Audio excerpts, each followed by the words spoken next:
Kitty entered a bookstore to get some art supplies. At one point, she met an elf and accidentally stepped on his foot. Ow! The elf got very angry and teleported her to his fairy world.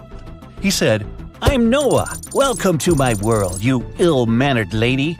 If you can solve all my riddles, I'll help you find your way home. But if you don't, you'll turn into a tree and stay in this enchanted forest forever."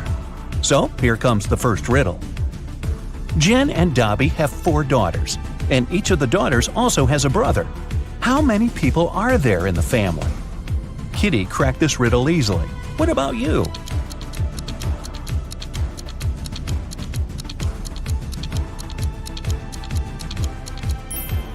The correct answer is 7. Noah took Kitty to the elf village. There they met Mr. Raspberry. He was very upset. Someone had stolen all berries from his trees. Noah suggested Kitty should find the thief. She questioned 4 suspects. Alice said, "I'm allergic to berries and stay away from them." Mia said that she'd been busy all morning helping her granny pick apples in her garden. Javier confessed that he had been on a secret date. He refused to reveal the name of his girlfriend. And Fiona said, "Are you kidding? I love my manicure too much to spoil it by picking berries." So, who's the thief?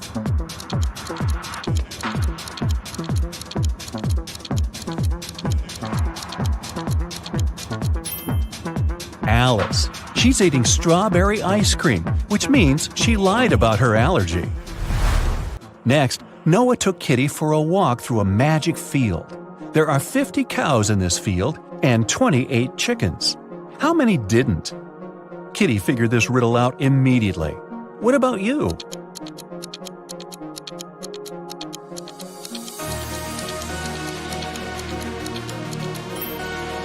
The correct answer is 30. It's a play on words. 20 cows ate chickens, which means that 30 cows didn't. The guy's next stop was a jewelry store. The local jeweler, Jonas, had just finished making a beautiful diamond necklace. He put it on the window so that everyone could admire his masterpiece and left for lunch. But when he returned, the necklace was gone. Surprise, surprise. Kitty questioned 3 suspects. The jeweler's assistant, David, said, "I was cleaning silver in the next room and didn't hear anyone enter the store." Billy, who owned a chocolate store 1 floor below, said, "I've spent the entire day with my wife. We've been celebrating our 15th anniversary." And Nina, the cleaning lady, said, "I've been cleaning the roof and singing when the crime happened. I didn't hear anything." Who's the thief?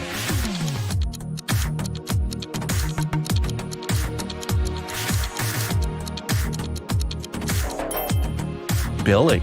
Look at his selfie with his wife. She's wearing the stolen necklace. Okay, but how did he steal it? He has a book, Magic Portals, on the shelf in his store. A postman found an elderly stargazer, Mr. Green, unconscious on the floor in his own house. Kitty questioned the key suspect, Mike. He was the only person who had been seen near Mr. Green's house the day before.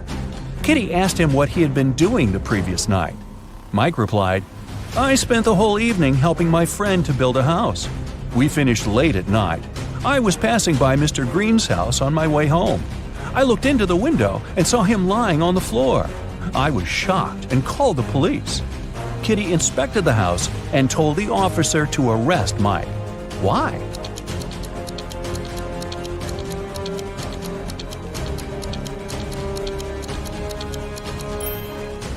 Mr. Green was found on the ground floor, but his house doesn't have any ground floor windows, which means Mike couldn't see anything through the window.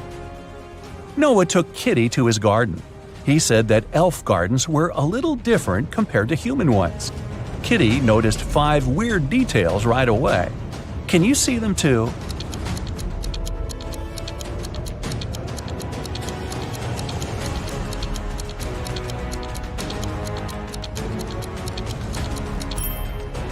It's snowing, but the flowers are blooming.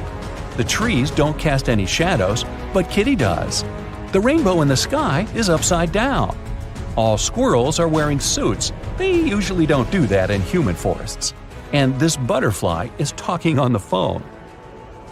Noah invited Kitty for dinner, But they gotta cook it first. He gave Kitty an old recipe and said she could find all the ingredients in the garden. But the recipe is coded with the help of these symbols. Can you help Kitty find all the ingredients?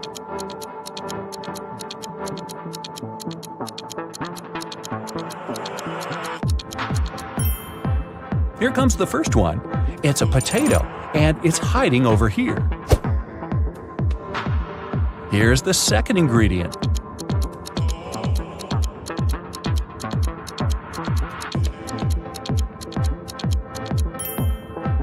Olives. They're growing over there. What about this puzzle? Any ideas?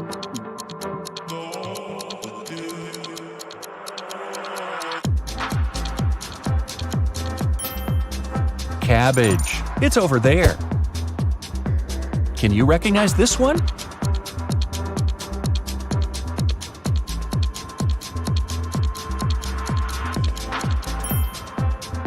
Coconut. Here it is. The next one. Can you crack it?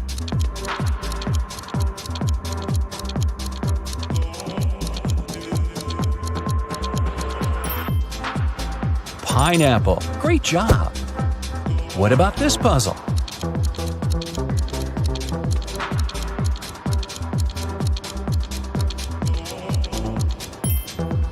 It's a carrot. And since it's an elf's garden, carrots are growing on trees. Can you crack this code?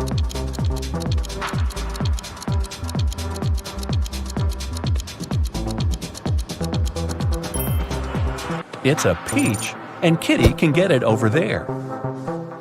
Here comes the next ingredient. Any ideas?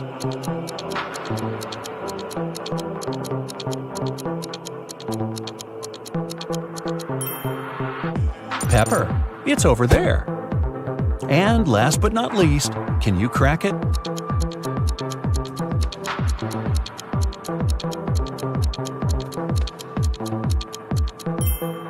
Broccoli. Great job! There's only one broccoli head in this garden, and it's hiding over there. After a delicious dinner, Noah offered Kitty to choose a guest room. He gave her 3 options, but only one of them was safe. Option number 1, a soft bed in the attic. Here's the second option, a cozy sofa in the basement. And the third option is a hammock on an open balcony. Unfortunately, mutant mosquitoes arrive every night. Their poison is safe for elves, but not for humans. Which room should Kitty choose?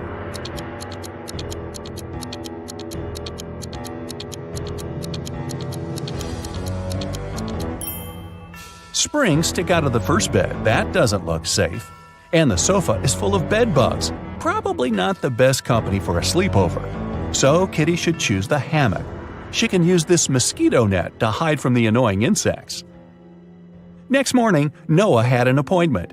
He offered Kitty to meet later in a fancy elf cafe. 4 waiters welcomed her when she arrived there, but one of them was fake. Can you guess who?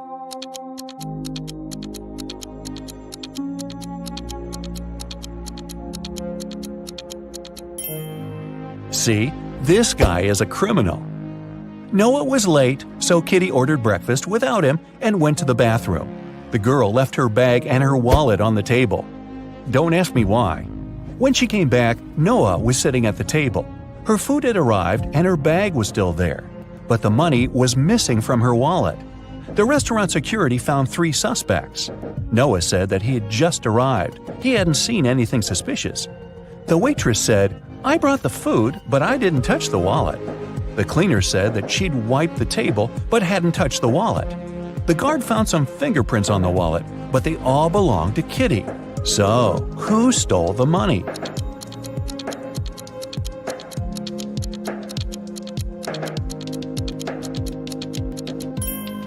The cleaner. She had her gloves on. That's why she didn't leave any fingerprints. Kitty didn't have any elf money, so Noah offered to pay for her meal. But first, she had to crack this riddle. What begins with T, ends with T, and has T in it? Kitty solved this puzzle easily. What about you?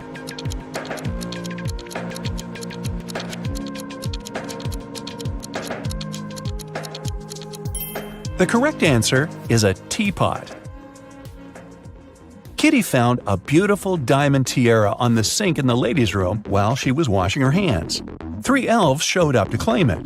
Jim said, "This tiara belongs to my mother. We've been passing it on from generation to generation for ages. I noticed that it was gone after visiting the bathroom." Fiona said that she had won this tiara in a beauty contest. She even showed Kitty a picture. Jessica said, "If this tiara is missing one small emerald, then it's mine. I lost the gem at a party last summer." Kitty gave the tiara to Jessica. Why?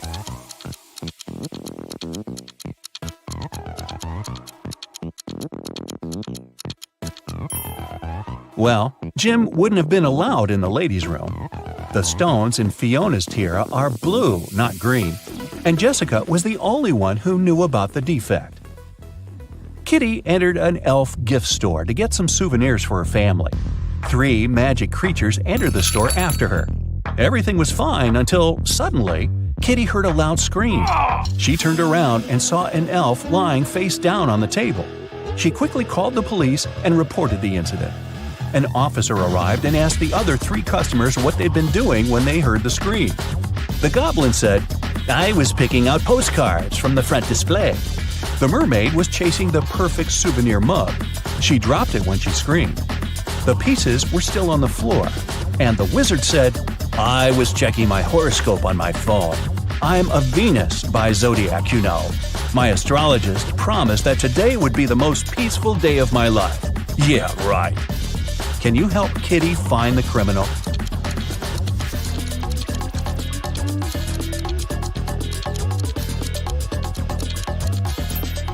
It's the wizard. Venus isn't an astrological sign. The police arrested the wizard.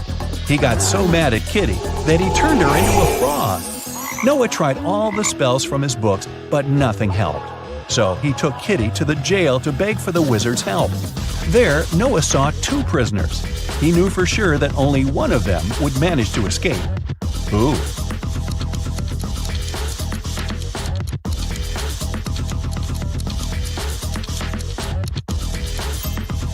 The second one, he has a spoon without a handle. He must have used it to make a knife to open the door. The wizard agreed to lift his spell, but he had one condition. The guys had to crack his riddle. How many months of the year have 28 days? Can you help Kitty out?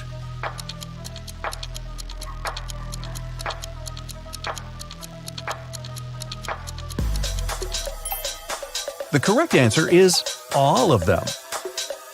Noah took Kitty to the local magic store. Kitty asked him what he wanted to buy. Noah answered this way, "It's tall when it's young, and it's short when it's old." What is it? Have you guessed?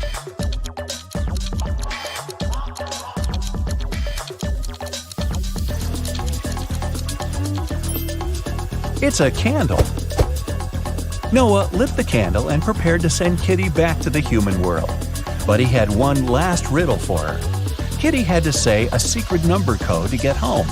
Here's a hint. The code contains 3 positive numbers. You can either add these numbers or multiply them. The result will be the same. What are these numbers?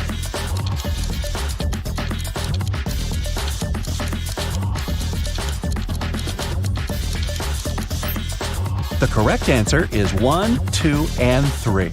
Great job! The other day, Mike had a dentist appointment. When he came to the dentist's office, he saw 2 doors leading to the rooms. The administrator was away, so Mike decided to find the right room himself. He opened the right door first, and then he checked the left room too.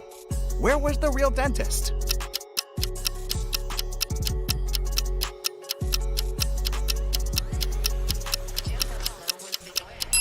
The real dentist was behind the left door. Look, the dentist stands over the chair and holds a dental instrument in his hands. In the chair, there's a teenager who's having his teeth professionally cleaned. But behind the right door, the dentist is holding a tattooing machine. A teen in that room is looking at him with suspicion. Jennifer was exploring some spooky old house, looking for fancy antique things. Some hours later, she got tired and decided to have a quick lunch, which she had packed in the morning. She went to the dining room with a large table and 3 chairs, lit the candles, and was about to take a seat. But all of a sudden, she spotted something weird about most of the chairs in that room. What chair should Jennifer sit on?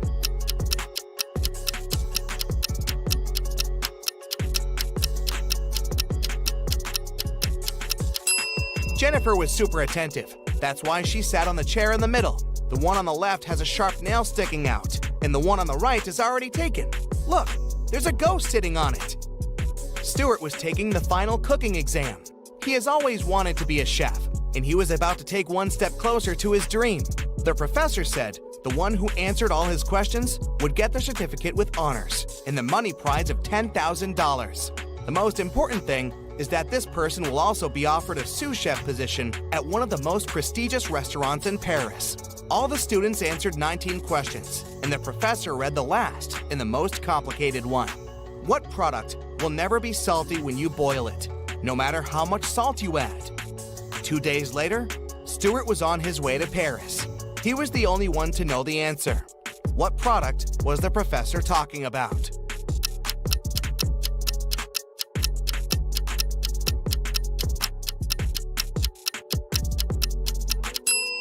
It's an egg in the shell. No matter how much salt there is in the water, the boiled egg won't be salty.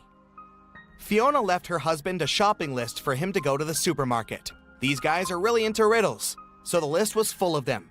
Fiona wanted Mark to buy something that has eyes but can't see, something that has ears but can't hear, and the wealthiest nuts.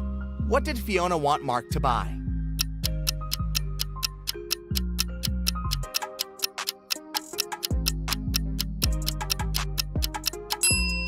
Fiona needed some potatoes, corn, and cashews.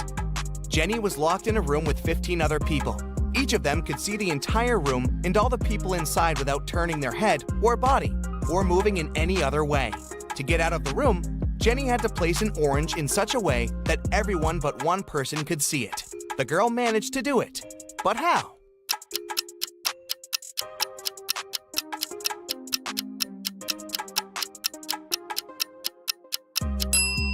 She put the orange on one person's head.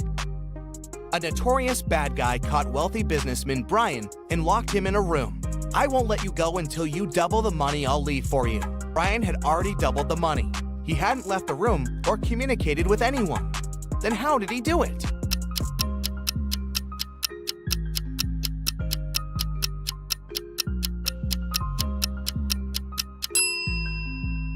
He put the money in front of the mirror.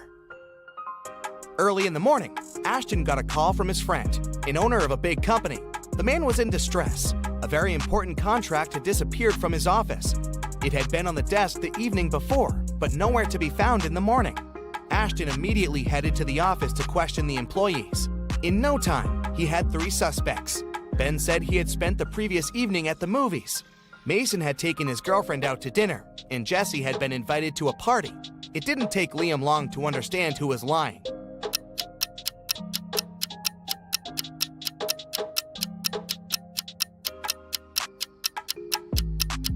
It was Ben. His ticket wasn't torn, so he didn't actually go to the movies. Right before a restaurant was about to open, someone stole all the money from the office. A detective arrived for interrogation. A cook said that he was working hard and didn't have time to walk or gaze around, so he didn't see anything. The security guy said that he was in the bathroom and didn't steal anything. The waiter said he remembered seeing one visitor heading to the office. Somehow he ignored it and didn't stop them. The waiter got arrested for stealing the money. Why?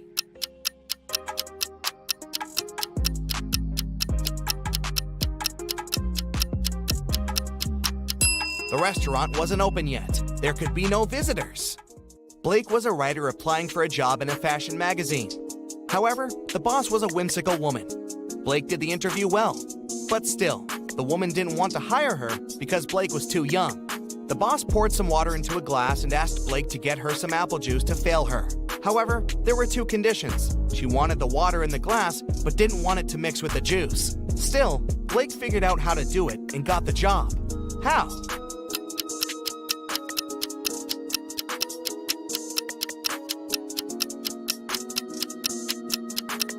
She just put the glass in the freezer and waited till the water got frozen, then she poured the juice on top of it. Della was having a birthday party. She invited 3 people over and got 3 presents, a pair of heels, a bag of makeup, and golden earrings. However, Eloise didn't like one of the presents. Can you guess which one and why?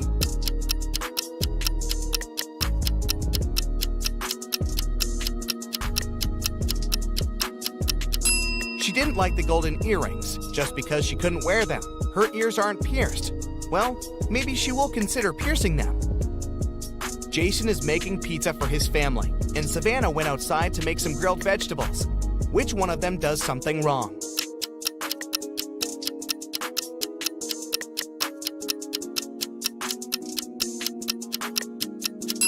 Jason. He forgot to turn on the oven. James was a famous detective who could crack even the hardest cases. Once, he was investigating a case and found some crucial evidence. The next morning, he woke up in a well. It was old, deep, but luckily not filled with water, but quite dusty. On the flip side, there was no way he could get out to the surface. Suddenly, James saw his main suspect's face at the top of the well. "You won't live long enough to rat me out," the man shouted. And then, the detective felt soil falling on his head. The bad guy was going to bury him alive. But in an hour, James was already out of the well and running away. How did he manage to get out?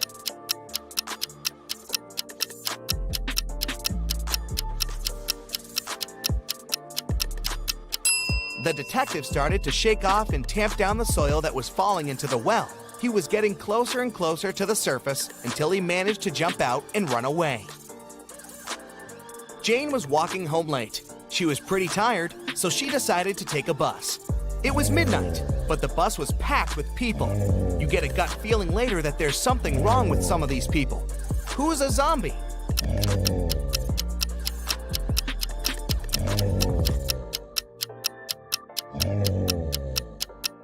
There are 20 people on the bus.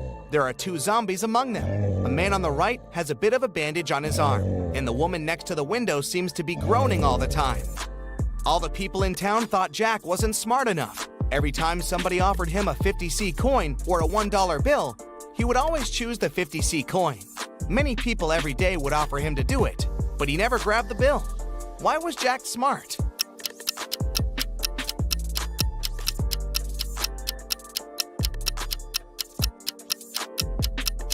Jack was actually pretty smart because he would get money without doing anything. As long as he agreed to get less money for no reason, people would come and try his trick again and again. See that car? Jack's been refusing $1 bills for over 10 years now, so he saved up enough money to get a car. You find yourself in a photo gallery. After looking at the wall, you realize that one of the pictures doesn't belong. You see a raccoon, a llama, a football, and a balloon. Can you tell which is the odd one out? You have 7 seconds to guess.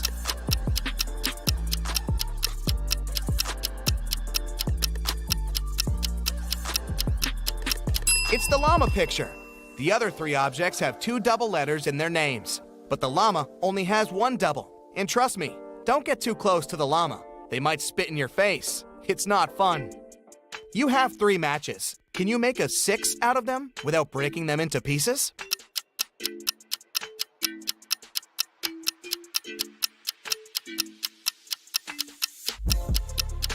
Who said the number 5 has to be a standard 6? The match is made a perfect Roman numeral 3 right from the get-go. So all you have to do is bring the bottoms of the first 2 matches toward each other, and you've got a Roman numeral 6. It's your first day in the new office.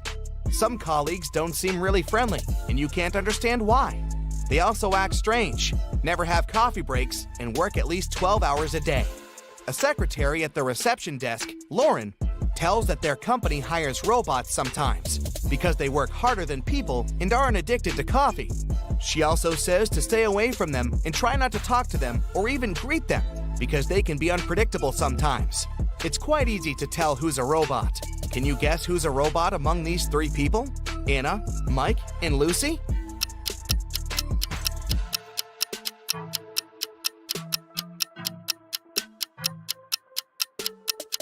It's Mike.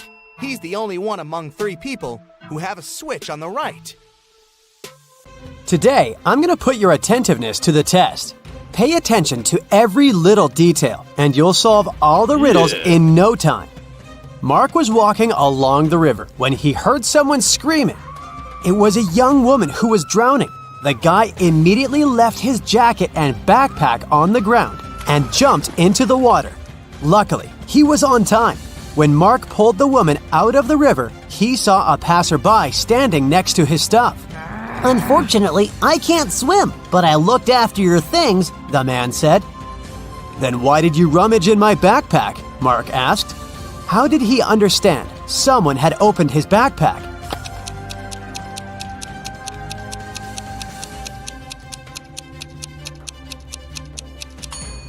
When he dropped the bag on the ground, the zipper was on the left side, but now it's on the right side.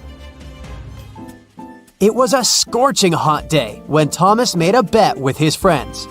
At that time, they were chilling in the garden, drinking water and lemonade. Thomas told his friends that water produced by different companies tasted different too.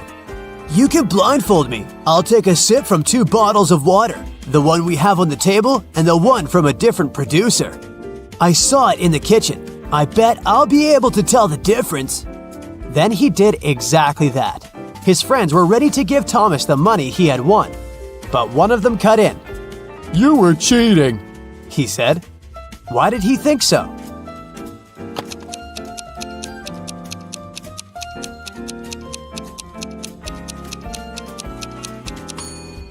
It was an extremely hot day. No wonder the water had been outside for several hours, which was much warmer than the water brought from the kitchen. Someone robbed a bank in a large city. A police detective went to visit the main suspect, who had been detained several times before. I've been feeling unwell this week, and I haven't left my apartment for 3 days. Luckily, I didn't need food. My fridge is full. You can make sure of it yourself, the man said, and opened his fridge. But the detective realized the man was lying and arrested him. How did he figure it out?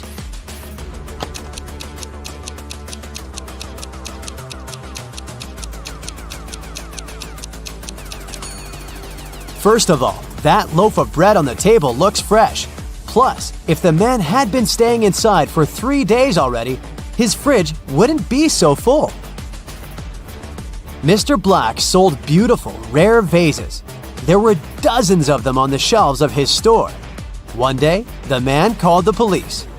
When they arrived, the owner had his head bandaged and his store was a mess. Some guys in masks ran into my store and grabbed the money and the most expensive vases. Then they hit me on the head and I blacked out. Police officers immediately understood that Mr. Black was lying to get the insurance money. How did they figure it out?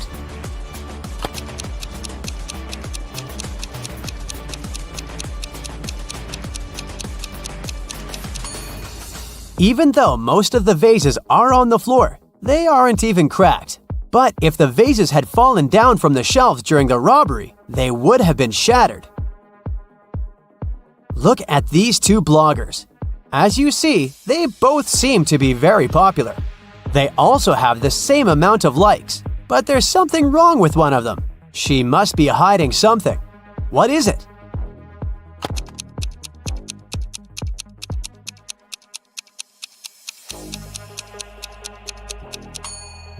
The girl on the right has a fake bag.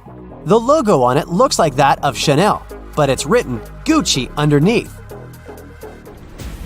Marcel was driving along a dangerous mountain road. Suddenly, he saw a man sitting on the side of the road and stopped. It turned out the man hadn't managed to control his car. It fell off the road and the man got thrown out of the window. And now, his very expensive car was beyond repair. Could you be my witness when I prepare the documents for my insurance company? The man asked Marcel. The guy agreed, but asked the man to show him what was inside the car. The man took the key out of his pocket and unlocked the damaged vehicle. I won't take part in this fraud, Marcel said. Why did he think the man was lying?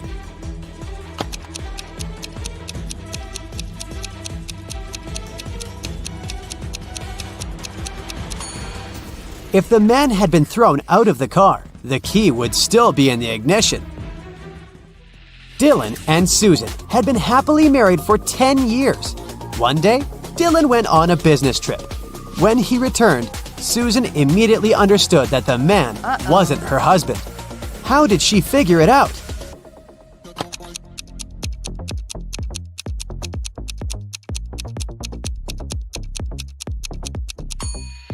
Dylan always wore his wedding ring. If you were attentive, you must have noticed it on his finger. But the man who returned to Susan didn't have the wedding ring. The police found out that a smuggler was going to leave the country through the largest airport in the city. A detective arrived there and detained 3 people who looked suspicious. Look at them and try to figure out who the smuggler is.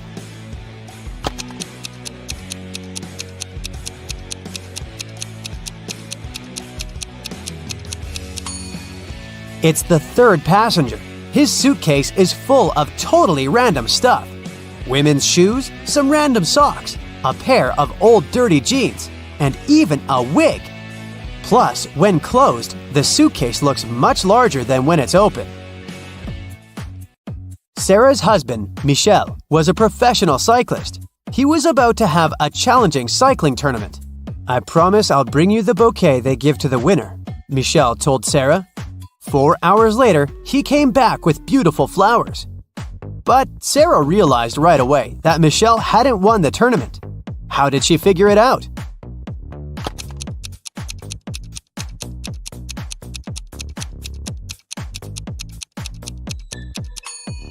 Those flowers are actually from Sarah's garden. The same flowers are growing next to their house. Look at these people. The man is in the hospital. He's lost his memory. And these 2 women both claim to be his partner. One of them is obviously lying, but which one?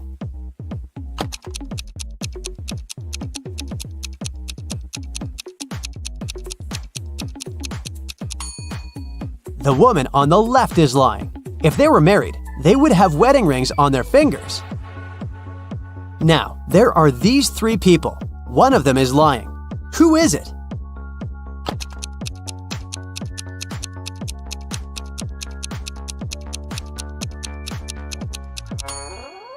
Look at this woman claiming that she's pregnant.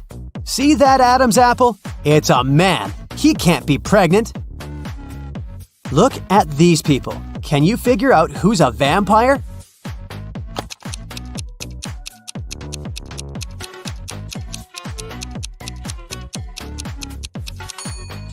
It's this man. See those fangs? Creepy. Which of these girls is the man's wife?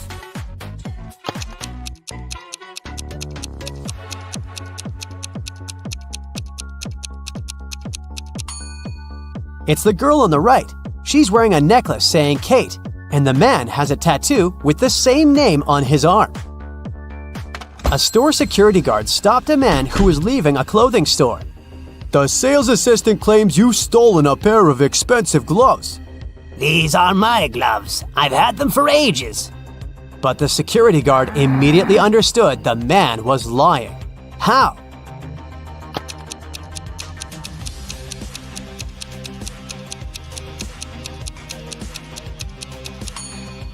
The man wouldn't be able to use these gloves. They're both for the same hand. Rachel reached the final of a game show. In the last round, she could win a gold bar, but only if she managed to get it. One of the bars was in a container with boiling hot water. The jar containing the second bar was filled with strong acid. And in the third jar, there were venomous scorpions. Which container should Rachel choose?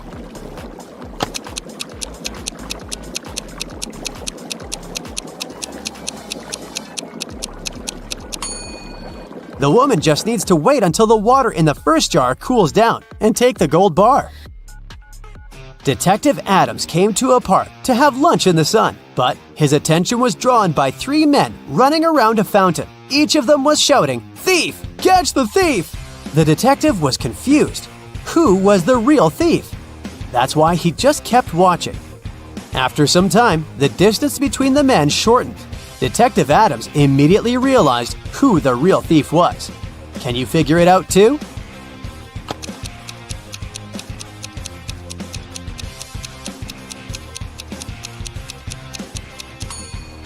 If the third man was the thief, the second one would only have to turn around to catch him. The same goes for the second man, which means the man running the first is the criminal. If it rains at midnight, can you expect that in 72 hours it will be sunny?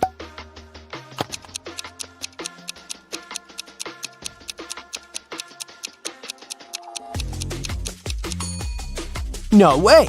In 72 hours, it's gonna be night again. Can you crack this rebus puzzle?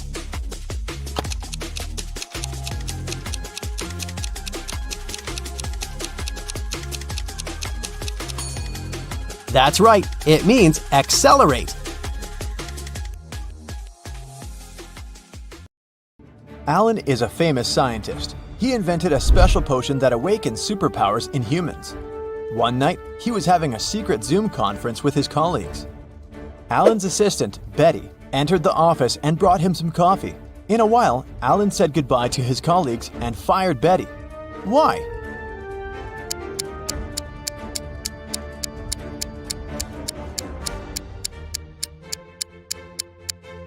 She poured poison into his mug.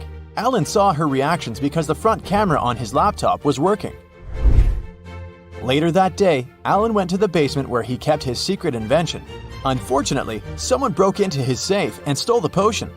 Alan interrogated 3 of his co-workers in the building. Will said, "Sorry bro, I've spent the last 24 hours watching rats for my research." Peter said, "I didn't even know they had a basement. You're full of surprises, man." And Diana said, "I think we heard weird noises from your office 2 hours ago." Who stole the potion?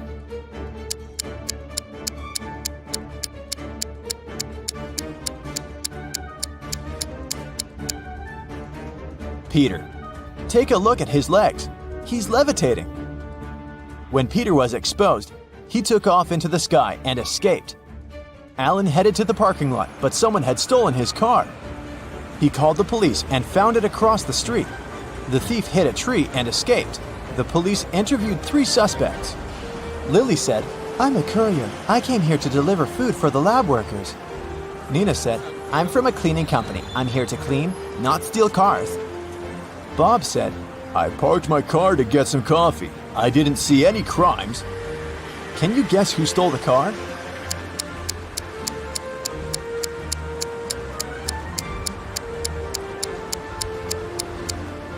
Nina.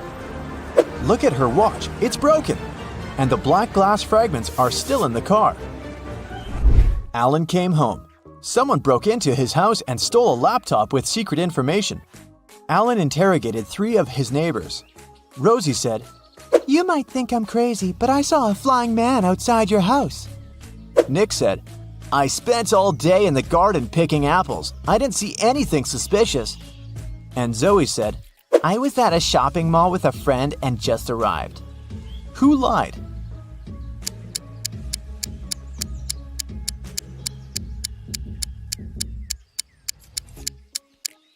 Zoe said that she had been shopping but didn't carry any bags.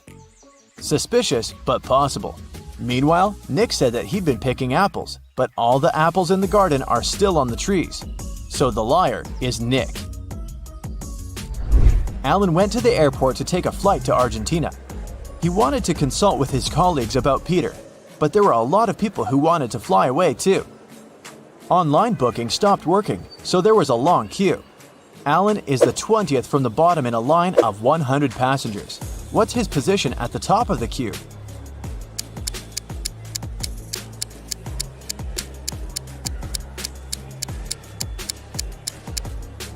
The position of passengers standing higher in the queue is 100 minus 20 equals 80. Therefore, Alan's position from the top is 80 plus 1 equals 81. After purchasing a ticket, Alan headed to the public toilet. A woman stopped him at the entrance and said, "Sir, can you please tell my husband to hurry up? His boss is calling him and it's urgent." Alan agreed, went into the toilet and looked at the stalls. He found the woman's husband right away just by looking at his feet. What about you?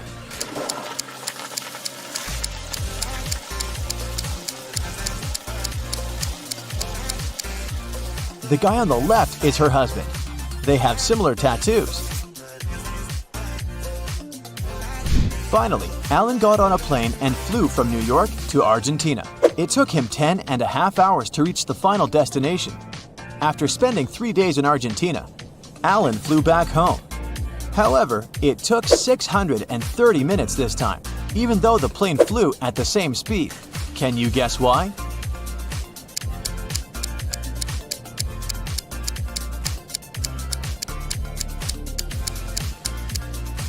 Ten and a half hours are the same as 630 minutes. After getting home, Alan noticed Peter running away through the backyard. Alan followed him, but Peter was too fast. Suddenly, Alan saw his motorbike in the parking lot. He questioned 4 people standing nearby. "Hey guys, whose motorbike is this? I need to borrow it." But all 4 people replied, "It's mine." Alan took a closer look at the vehicle and quickly figured out the owner. What about you?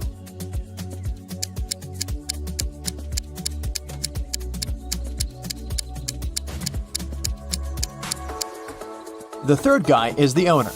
He's the only person who's not wearing or holding a helmet. His helmet is attached to the bike. Alan hit the road. He wanted to get to his lab to make an antidote for Peter as soon as possible. There are 4 possible ways to get there. Can you guess which way is the shortest?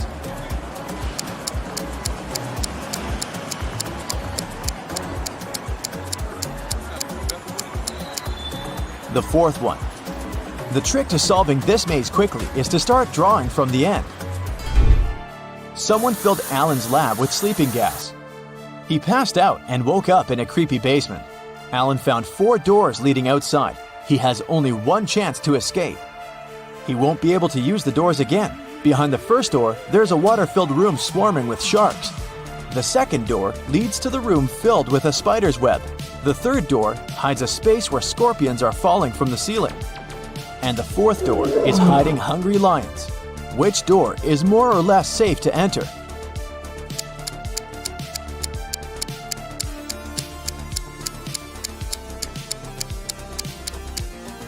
Alan should choose the second door. Although crawling through spiderwebs might be gross, he'll be okay. Alan arrived at Peter's house. Peter lives with 2 roommates, his friend Sam and his brother George. Can you guess which one of these bedrooms belongs to Peter?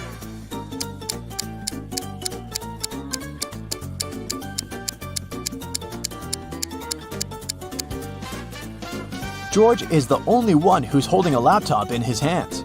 Therefore, his bedroom is the first room that doesn't have a laptop. See this pillow with red hair in the 3rd room? It looks just like Sam's hair color, so it's probably his bedroom. Therefore, Peter lives in the 2nd room. Peter apologized to Alan for stealing his invention and asked him not to call the police. Alan offered Peter to play a game. He gave Peter 100 pills, 50 red and 50 blue, and 2 empty boxes. Alan said, "I will leave the room for a while, and I'll need you to place all the pills in 2 boxes. When I come back, I'll draw a pill from any of the 2 boxes, and if the pill's blue, I'll forgive you. Keep in mind that no box can be empty, and you gotta place all 100 pills in one of the 2 boxes. Good luck." How can Peter raise his chances of winning?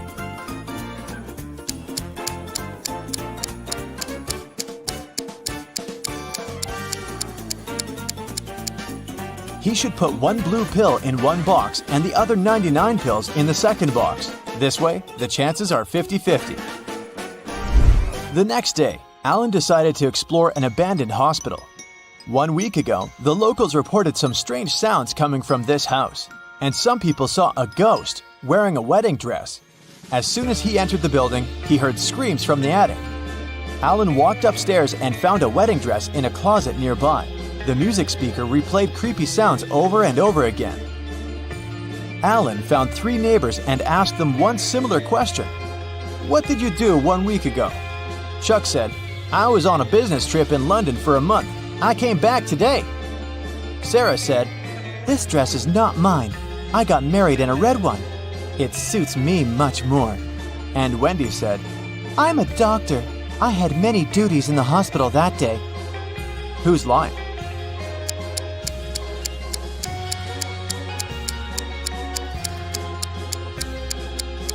Sarah. Alan didn't mention the dress, but she started making excuses anyway. Peter was fond of collecting rare coins. When he was 20 years old, he bought a special box to collect his coins. On his every birthday, he put 250 coins in the box. Meanwhile, his sister, who was also fond of collecting coins, took out 50 coins from Peter's box on her birthday. Peter was very surprised at his 60th anniversary when he opened his box. There were only 500 coins inside. How can this be possible?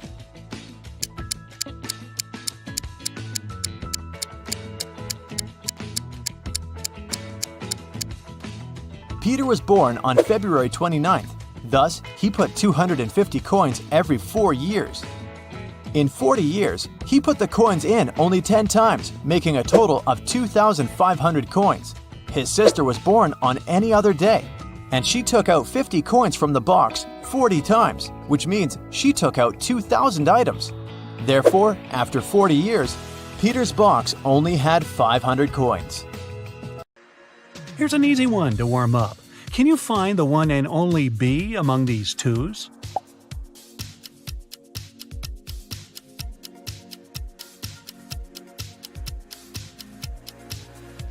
Oh, it's right there. One of the many sevens here is a Z. Do you see it?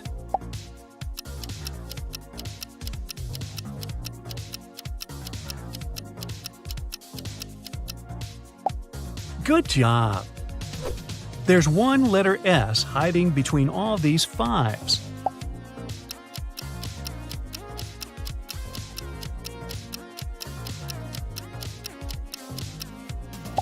Excellent, it's right here. How about this one? I won't tell you the odd one out letter this time. You have to find it yourself.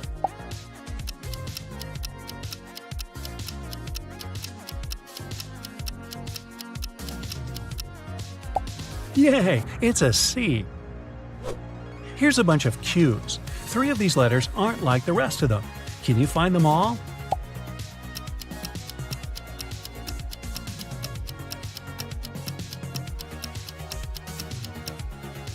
Done!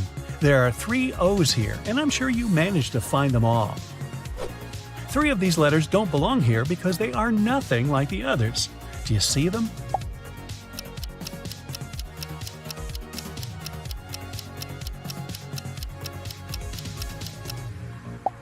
There are 3 W's. Can you find 3 8s here?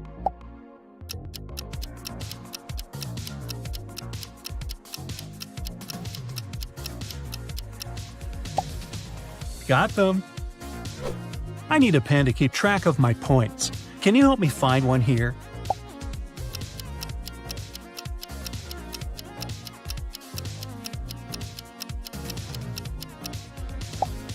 Thanks so much for helping me out. I think I need a little snack, but I'm allergic to apples. Do you think you could help me find a pear here?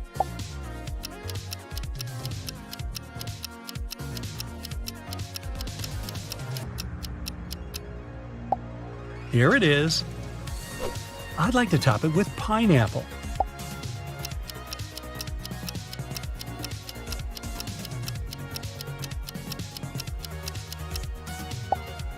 Yum, so good and fresh. Quiz time. Do you know what a hexagon is? Yep, it's a plane figure with 6 straight sides and angles. And one of those is hiding right here.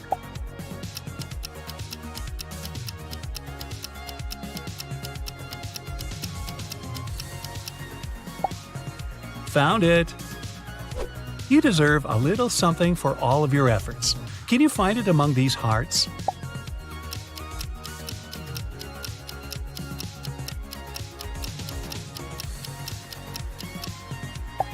Yay, it's an apple for you. Moving up, here's a bunch of golden eggs, and one of them is somehow different from the rest. Do you see it?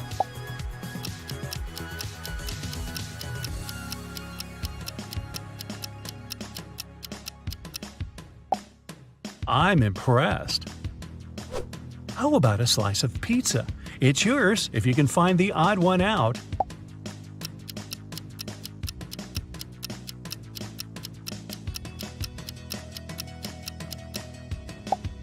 Well done! I think these roosters can wake up an entire village. One of them stands out though. Can you see it?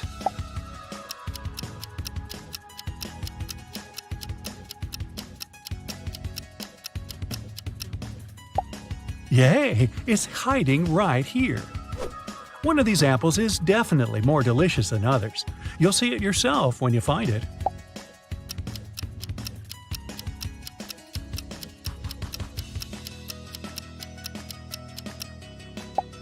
Success!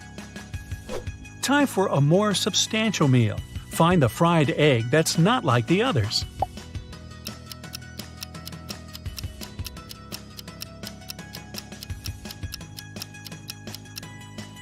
They're all exactly the same. Just kidding. It's this one on the right. Here's a task for those who can read between the lines or through layers of color. Let's see if you're one of them.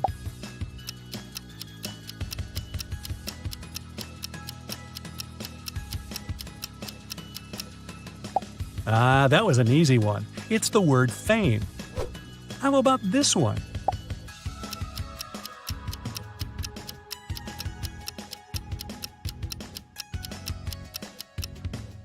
Wow, I'm impressed. And it's also the correct answer. Next, please.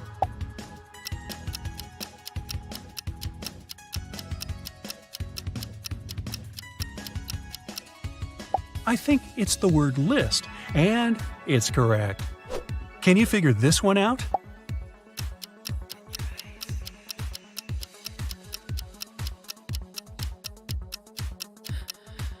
The answer here is ill. And here's the trickiest of them all. I believe you can make it.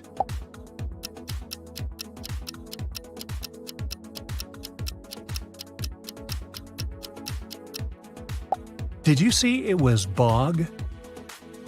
Now let's go on a little safari. Can you spot the hedgehog?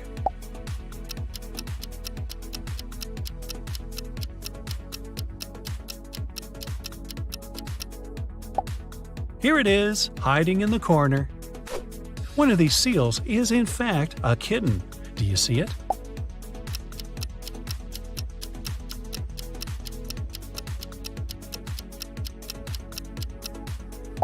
Hello there, little one. Do you think a coyote is good company for kangaroos? I think it's safer to find it before they get in trouble.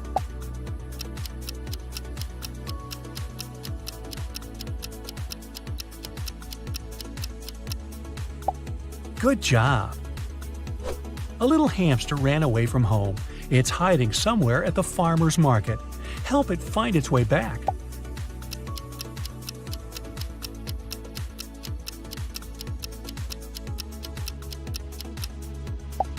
Thanks for saving it. You were trying to capture the landscape, but a seagull got in. Can you find it to crop it out of the image?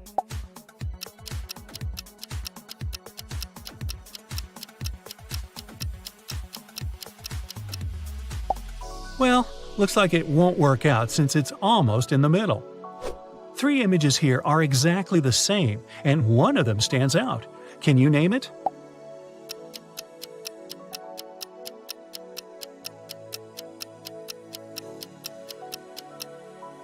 Knew it was this one. There's an extra wolf here.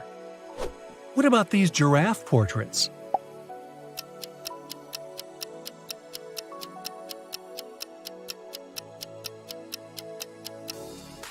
Ouch! This one's missing its ears. Look at these beautiful wild cats. They sort of look the same to me, but one picture is different from others.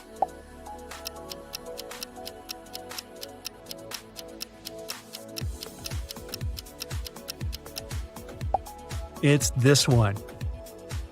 Here are some penguins in their natural habitat. Can you spot the odd one out?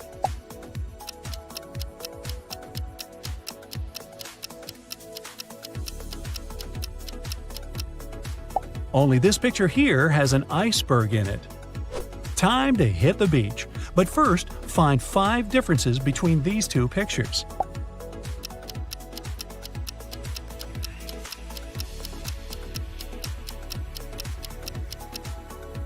Blue instead of red here, white car, palm tree, a parasol, oh, and an extra roof here. While you're figuring out what game they're playing, find 5 differences between the images.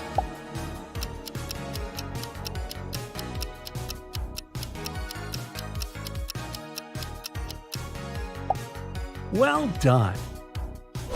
Whoa, not so fast!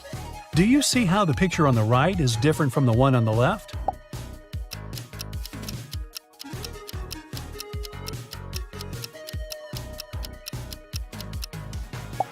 Sure, you got them all! These houses look identical to me, but are they really?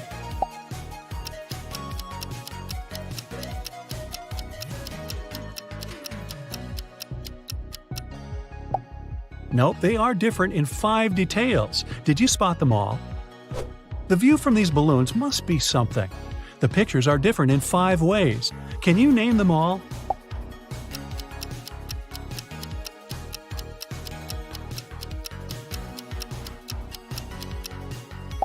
I didn't expect the yellow balloon to change its color. The way you see certain images can tell a lot about your personality. What does this one look like to you?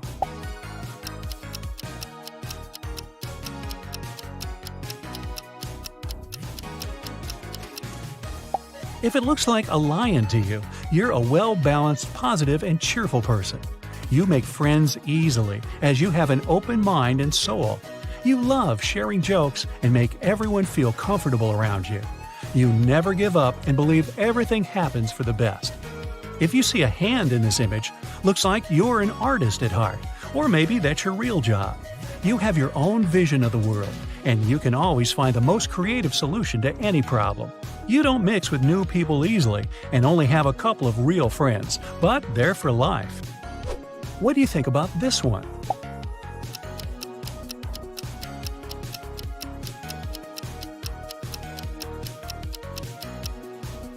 If it's an apple to you, you take things for what they are and are pretty happy with what you have in life. You know you can always rely on your close people, and they'll support you no matter what.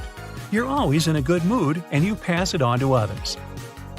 If you saw 2 profiles here first, relationships are your big priority in life.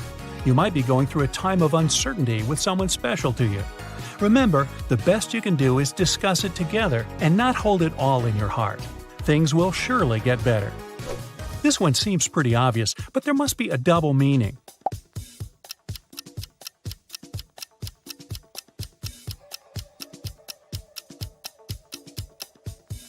If you see the jungle here, you're a natural explorer. Boredom is what you fear the most. You always want to try new things and go to new places. When someone offers to join them on an adventure, you never ask for details and just say yes. If you saw the face first, your home means the world to you. You feel most comfortable inside your own little fortress. You enjoy decorating it to make it even cozier. If you have to choose between a night out and staying at home, it'll always be your own home and the people that make it so dear to you. Now take a look at the next image. What comes to your mind first?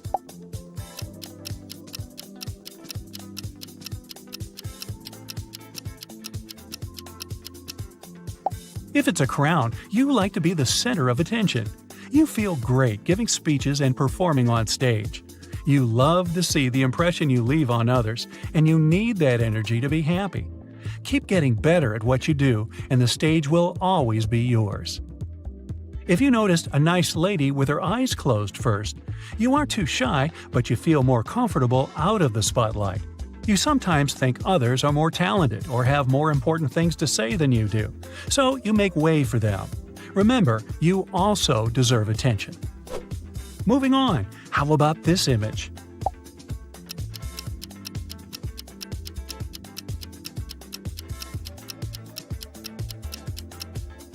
If you see a face here, you always see the big picture and can get a grip on any situation quickly. You analyze things in your mind and make the right conclusions. If it's a picture of the city with a lonely girl in the distance to you, you have a talent for seeing the details. You know the little things matter, and you have great taste and make this world a more beautiful place. Alright, take a look at the sequence of letters. What are the next 3 ones?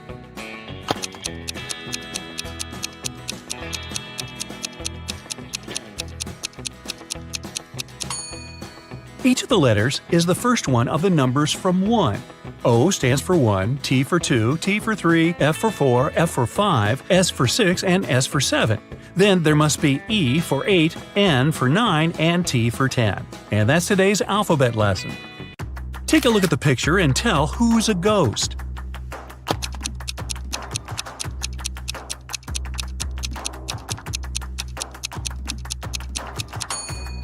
It's the man on the very right. He doesn't cast a shadow.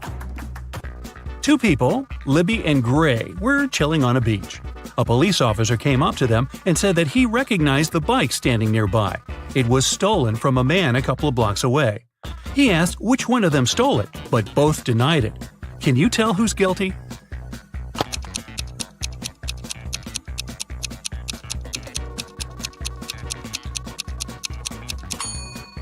Take a look at the footprints. They lead from the bike to the place where Libby is sitting, so she must be the one who took it. After an accident, Samara was experiencing memory loss. 3 guys came to visit her: her twin brother, her long-lost cousin she hasn't seen for 10 years, and a guy from school who liked her but she never talked to. Take a look at their wallets and decide who is Samara's brother.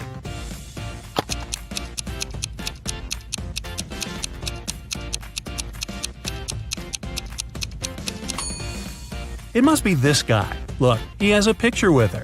A random guy wouldn't have one. Neither would a long-lost cousin, because the photo wasn't made long ago. On the weekend, Kira and her friends were supposed to celebrate a birthday of a friend online, but Kira didn't show up. In school, her friends asked why she didn't come. She said that on Friday evening something happened, and she didn't have any internet or electricity for the whole weekend. She said that she used this chance to study and spent both days in front of the computer writing her midterm papers. Her friends didn't believe her. Why?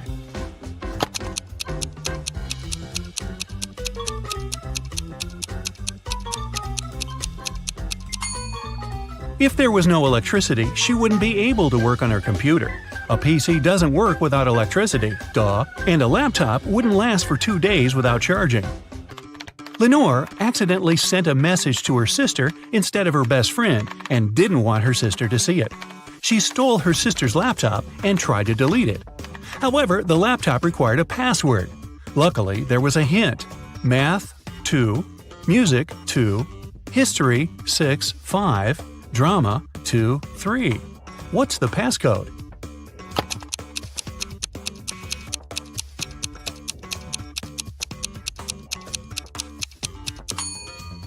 Every number indicates the letter you should take out of the corresponding word.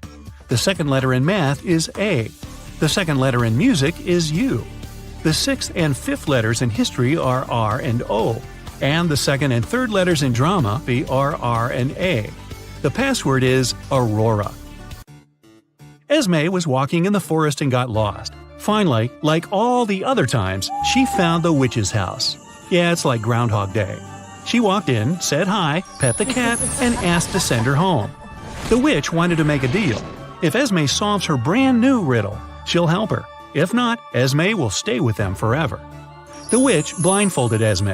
There was an unknown number of coins on the table. 6 of them were heads up, and the rest were tails. Blindfolded, Esme had to divide the coins into 2 groups so that there was the same number of coins heads up in both of them. How can she do it?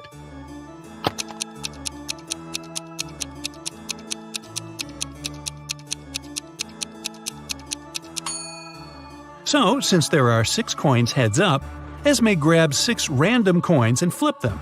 No matter how many coins there are and how many heads up ones she picks, it always works. That's because the number of tails up coins she gets among those 6 random ones is exactly how many heads up are left in the other pile. So when she flips them, they'll equalize. Estelle arrived on an island to spend her holiday there. All the locals there always tell the truth, and all the tourists always lie. 2 girls approached her, and one of them said, "Hey, I'm Sylvie, I am a tourist here, and this is Tessa, she's local." Can you tell if the girls are locals or tourists?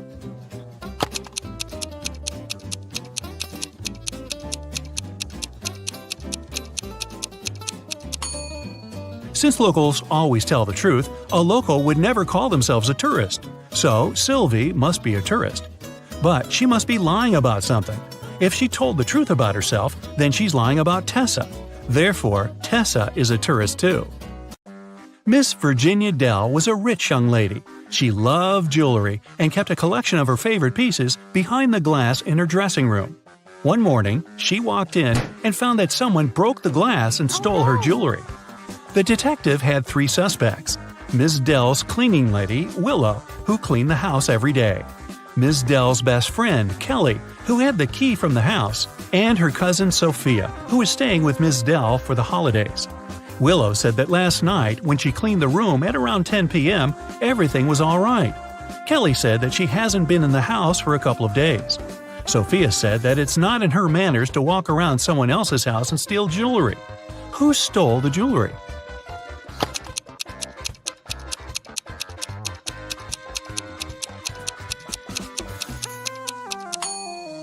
It's the cleaning lady. It seems like right after she broke the glass and stole the jewelry, she wiped off the pieces of glass while cleaning as well. It was a stormy night, and Alana and her sister stayed up late watching a soap opera. In the middle, there was a weather forecast.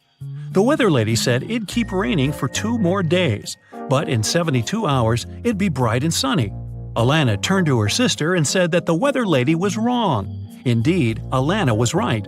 How did she know?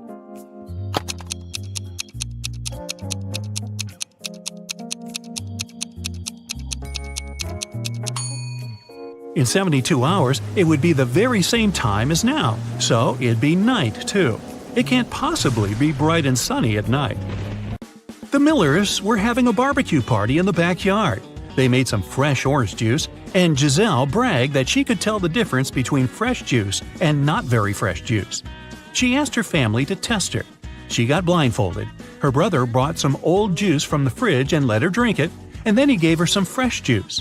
Giselle could tell the difference. How?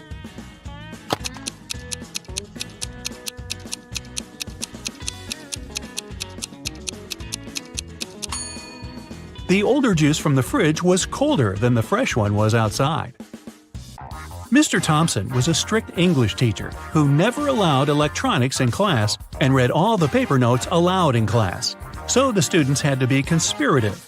Once, he read out the following note: 1, 2, 8, 13, 5, 31, 3, 15. I love this book. I used to read it every month. Can you decode what the note says?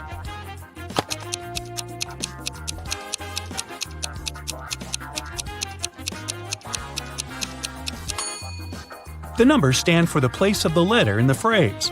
The first one is I, the second one is L, the 8th one is I, the 13th one is K, the 5th one is E, the 31st one is Y, the 3rd one is O, and the 15th one is U.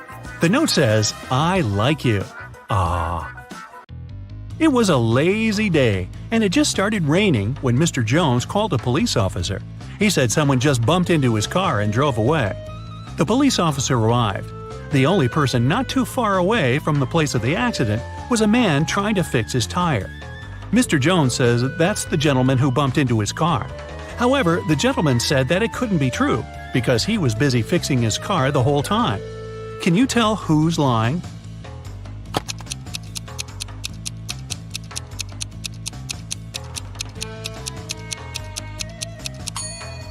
It's the guy fixing his car. The rain just recently started. If he was fixing his car the whole time, the ground underneath his car would have been dry, but it's wet, which means he's just arrived there. Brittany was having a costume birthday party. A detective came in the middle of the celebration, saying he's looking for a robber who must be there, pretending to be a guest. Take a look at the people and say who the detective's main suspect was.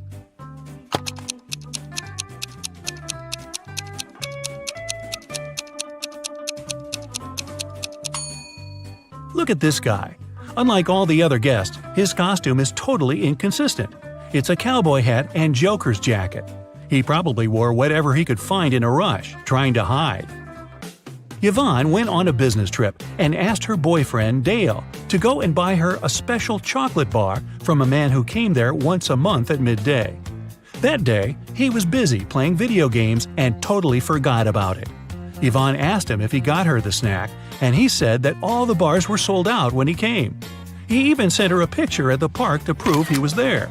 Yvonne looked at the picture and realized that Dale had lied to her. How?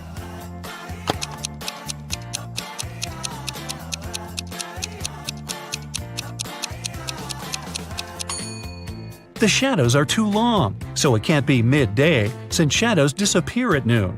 And the clock that says it's noon could have been photoshopped. 5 students stand in line. Adeline isn't next to Cleo. Bellamy isn't next to Danica or Cleo. Nor Cleo nor Bellamy are next to Eloise.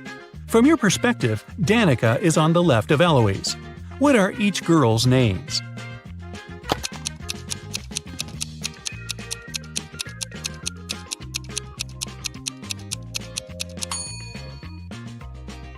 Adeline isn't next to Cleo, so we cross them from both columns, from Adeline's and Cleo's. Bellamy isn't next to Danica and Cleo. Danica and Cleo are both not next to Bellamy then. Cleo or Bellamy are not next to Eloise, and Eloise isn't next to them. Now, both Bellamy and Cleo have one neighbor, so they must be on the sides. But we don't know who's on the left and who's on the right. Let's try both. Bellamy's neighbor is Adeline. Cleo's neighbor is Danica. So, in both cases, Eloise is in the middle.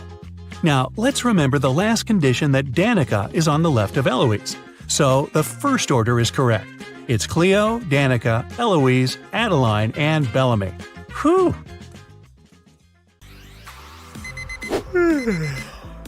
Chris and William are getting ready for the day. Which of them doesn't live alone?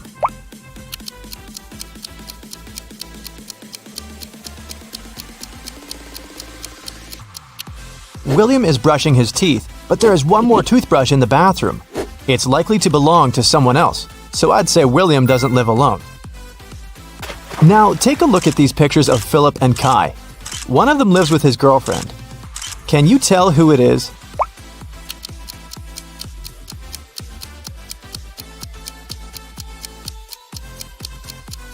There's a pair of high heels and a dress in Philip's wardrobe. He probably has a girlfriend. Look at Luna and Evadine's rooms. One of the girls has a sister who she shares the room with. Can you tell who has a sister?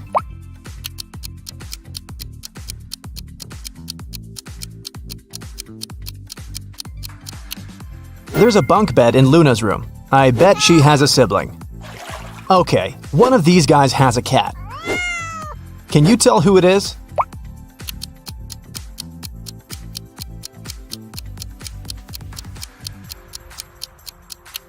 It's the guy on the right. Look, the wallpaper at the bottom of the wall is scratched. Now, I'll be showing you some pictures one by one. Your task is to find what's wrong with them. Ready? Here's the first one.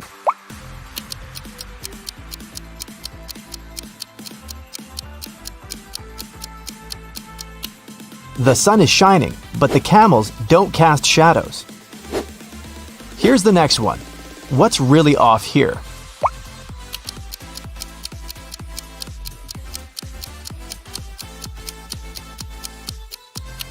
Look at the flag at the top of the building and at the tree nearby. It seems that the wind is blowing in different directions. This is impossible. This one is pretty simple. What will you say?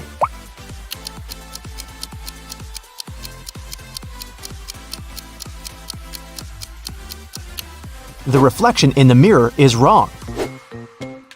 Pay attention to the smallest details. What's wrong here?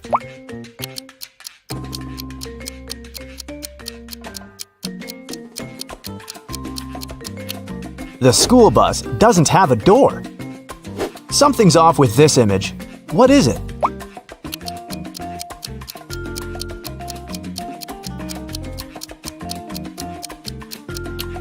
Look at the clock. In the winter, no sunset can happen at this hour. Esme was walking in the forest. She got lost, but found the witch's house. She walked in to ask for her help. The witch and the cat had a guest. The witch's grandson came to visit. The grandson had heard of Esme and of her ability to solve riddles. So, he had a riddle for her too. He took a t-shirt and cut 2 holes in it. The question was, how many holes does the t-shirt have now?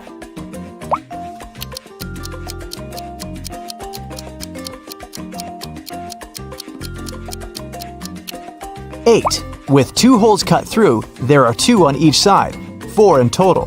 Plus, there are 2 holes for the arms, 1 for the head, and 1 at the bottom. Every weekday, Kennedy eats an apple on her way to work. Once, she noticed a woman selling flowers. The woman gave a man a bouquet and said, "Tuna sandwich." The next day, it was yogurt, directed at another person. On the third day, it was eggs. Kennedy got curious and walked up to the woman to get some flowers. The woman said apple. What was her weird ability?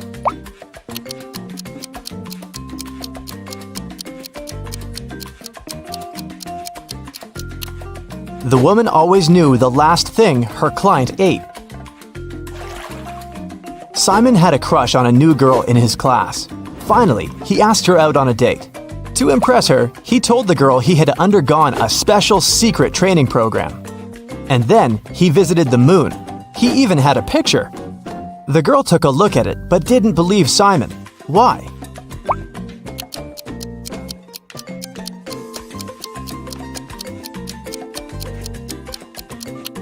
In the picture, Simon is standing on the moon. Still, there's another moon in the background, which is impossible. He might have cool Photoshop skills, but he definitely hadn't thought it through.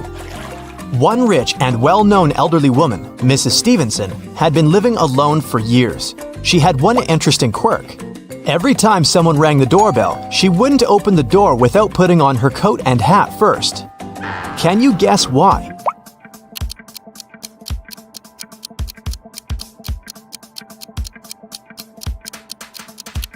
She didn't know who the visitor was until she opened the door. If she liked that person, she'd tell them she'd just returned home and invite them to come in. If it was someone she didn't want to spend time with, she said she was leaving.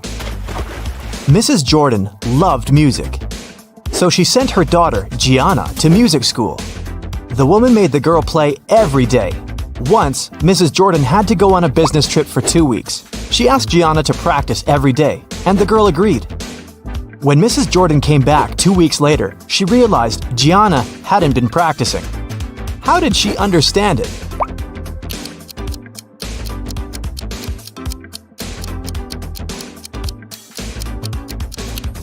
The piano is dusty, which means it's been a while since Gianna last opened it. A group of aliens from another galaxy discovered planet Earth and decided to study people. 4 of them turned into humans and went to our planet to explore. But the aliens didn't really succeed in pretending to be humans. Take a look at these photos and try to find an alien. Here's the first image. Can you spot anything strange?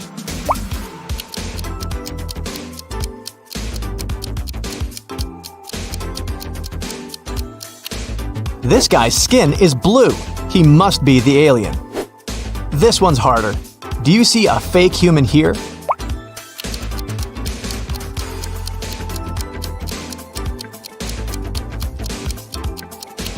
It's winter and it's cold, but this guy is only wearing shorts. That's some non-human ability to tolerate cold temperatures. What about this one?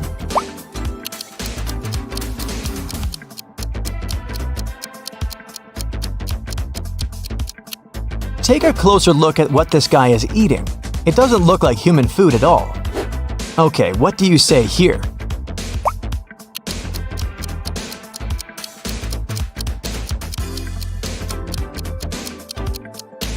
Did you notice this one has 6 fingers? I bet it's him. Mrs. Lawrence has 3 daughters who she doesn't allow to go outside after 8 p.m. The woman was at work when a neighbor called her and said she'd seen one of her daughters in the mall. Mrs. Lawrence immediately called each of her girls. Mia said she'd been playing badminton outside. Nicole said she had an online study session with her friends. Quinn said she'd been playing computer games. Who lied?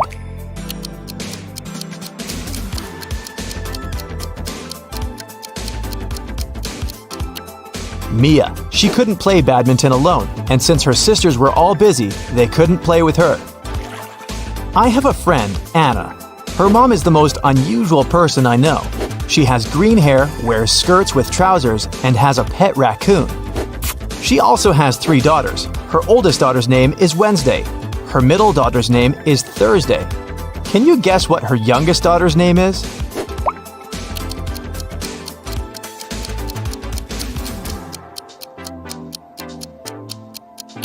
Well, it's Anna's mom, so her third daughter's name is Anna. On the first day of college, Ruby went missing. A detective had 3 suspects: Mrs. Collins, the director, Mr. Wright, the cleaning man, and Cassidy, Ruby's best friend. Mrs. Collins said that she had to do her midterm report and hadn't left her office. Mr. Wright said he hadn't even seen the girl. Cassidy said they'd spent the whole day together at college, but then Ruby went home. Who is lying?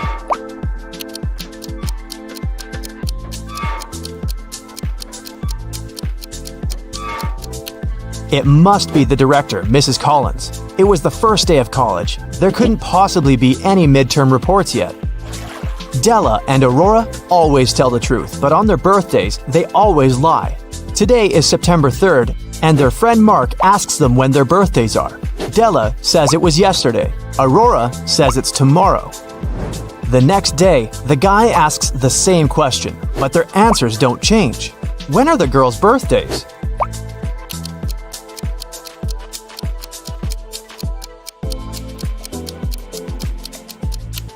Each of them lied on one of the days, so these 2 days must be their birthdays.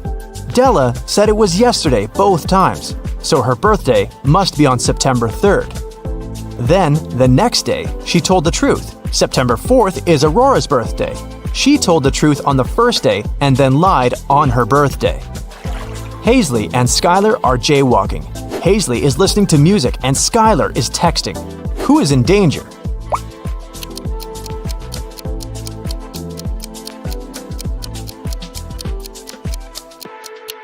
It's Skylar. She's jaywalking right where the road takes a turn. There's a car approaching her, and the driver might not have enough time to react. Serafina and Flora wanted to go to a party, but their parents had grounded them. Serafina decided to leave through the back door, and Flora wanted to sneak out through her bedroom window. Who will not make it to the party?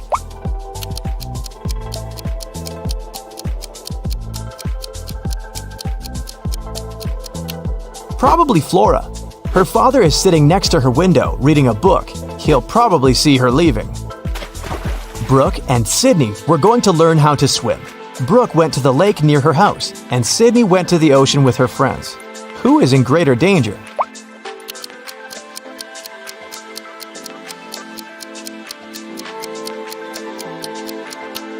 Brooke. She went alone. There was no one around to save her in case something goes wrong. Brielle got a new bike as a present for her birthday. It was a surprise, so she locked it in the room and left for work. When she returned, the bike wasn't there. She realized someone in her family must have pulled a prank. Her brother said he hadn't seen anything. Her dad said he'd noticed a bike while walking past her room, but she was in a hurry to get to work. Her mom said she'd spent the day downstairs making a cake. Who pulled the prank?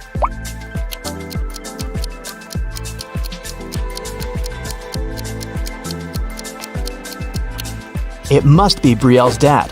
She locked the room so he couldn't see the bike unless he walked in. In a magical world, there are 2 cities connected by a bridge. The city on the left bank of the river is guarded. No one can enter or leave it without written permission. Ellie was held captive in this city. She managed to escape and needed to get to the other side. It took 10 minutes to cross the bridge, but the guard came out of his house every 5 minutes. How can Ellie cross the bridge?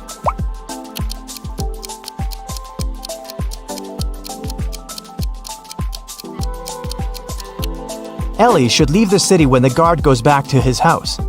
5 minutes later, she should turn around and walk back towards the guard. When she approaches the man, he'll think she's trying to come in. But since Ellie won't have any permission, he'll send her back to the city on the right bank of the river. 5 people wake up in a huge hall. None of them remember who they are or how they got here. They see a giant closed door. The people look around the room and notice something strange. What is it? These statuettes! They are hidden all over the room.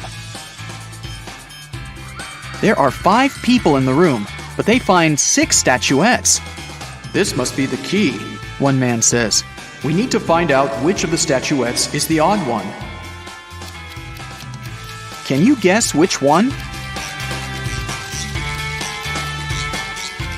this one. Its eyes are different from those of the others. The people try to use the odd statuette as a key. Come on! And it works! The door opens, and everyone enters the next room.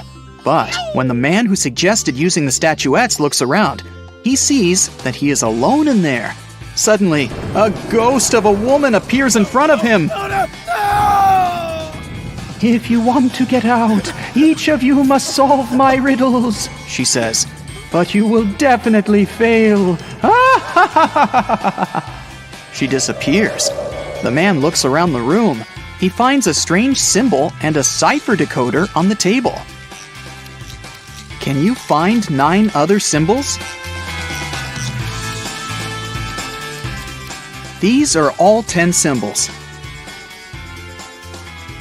The man begins to unravel the message using a decoder. Can you decipher it?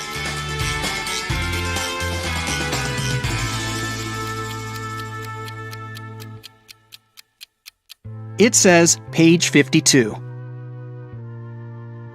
The man opens the book lying on the table. On page 52, there's a riddle written in an ancient language. If you have me, you want to share me. If you share me, you haven't got me. What am I? The man immediately guesses the answer. Can you? It's a secret. The man is surprised that he was able to read the riddle written in an ancient language. The answer is the password to the door. He types it in, and the door opens. Suddenly, he remembers. His name is Thomas. He's a linguist and a cryptographer. Meanwhile, in another room, a young man finds himself in a beautiful place full of plants. There are 3 flowers on the table. They giggle maliciously. The sign in front of them reads, "Lying Flowers." The first flower says, "You'll never get out of here, and you'll never get rid of us. Just give up already."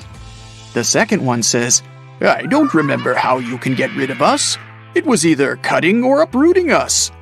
The third one says, "Uprooting and plucking us are both proper ways." What should the guy do? Cut the flowers, uproot them, or pluck them?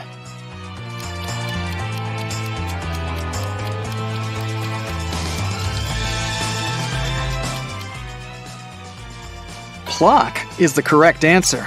These flowers only tell lies. So, the conclusions we can draw from their words are these. 1.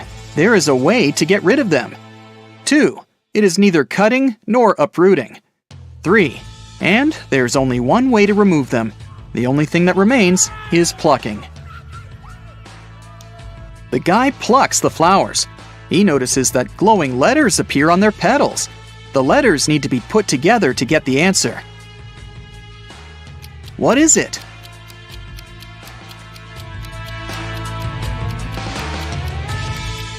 The word is basket. The guy examines the basket and finds a folded note at the bottom. He unfolds it and reads this riddle. In a pond, there are some flowers with bees hovering over them. How many flowers and bees are there if both of the following statements are true? 1. If each bee lands on a flower, one bee won't get a flower. 2. If every 2 bees share a flower, there is 1 extra flower. Can you help the guy crack this riddle? There are 4 bees and 3 flowers. Suddenly, a sunflower bud appears on the table. The guy uses it as a key to the door, and it opens. And then he remembers. His name is John, and he's a gardener. In another room, a girl finds herself surrounded by beautiful crystals and gemstones. On the wall, there's a board with the names and pictures of different gems. Some of the gems are the answers to these riddles. 1. Did you know that the queens and the kings of all times really enjoyed that pretty purple color of mine? 2. My name is like water. I'm as blue as the sea. Can you guess what I am and which picture is me? 3. Hey, I am from water as well. I'm seen in strings and found inside a shell. 4. You know me so well. Come on, be excited. I created the city where a wizard resided. 5. I sound like danger, but please don't be scared. I'm striped like a cat and named after its stare. Can you match the riddles and the gems?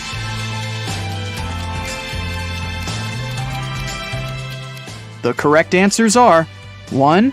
Amethyst, 2. Aquamarine, 3. Pearl, 4. Emerald, and 5. Tiger's eye. The girl hears some noise and notices that the box on the table has opened. She comes up to the box and reads the next riddle. The queen went to the king to complain about her lady-in-waiting. In the morning, the queen put her amethyst necklace in a jewelry box to protect it from sunlight. No wonder, this stone tends to fade in the sun. She spent the day in the library reading books. At one point, she looked out of the window and noticed her lady-in-waiting. She was sitting in the garden, wearing the queen's necklace. The lady-in-waiting began crying and said this was not true. She would never steal from the queen. The king opened the jewelry box and found out that the necklace was still inside. Who is lying?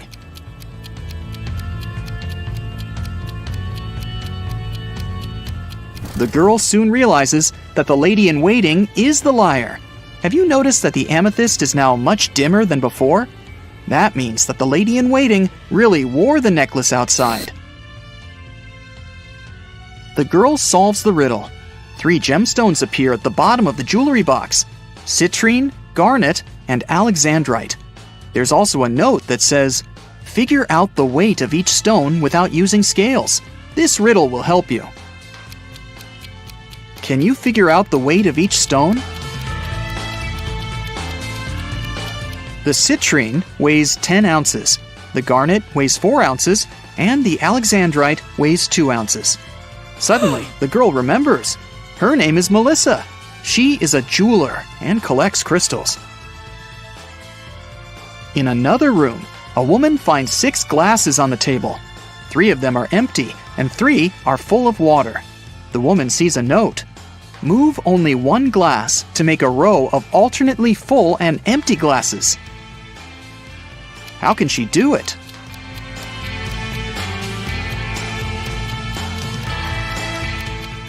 She should take the 5th glass and pour the water into the second one. Suddenly, the glasses disappear. Instead, 2 sets of different ingredients and a note appear on the table.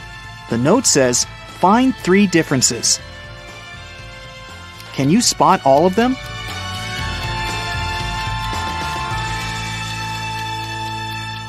These are the differences. The woman takes the ingredients and throws them into a cauldron, but something is missing.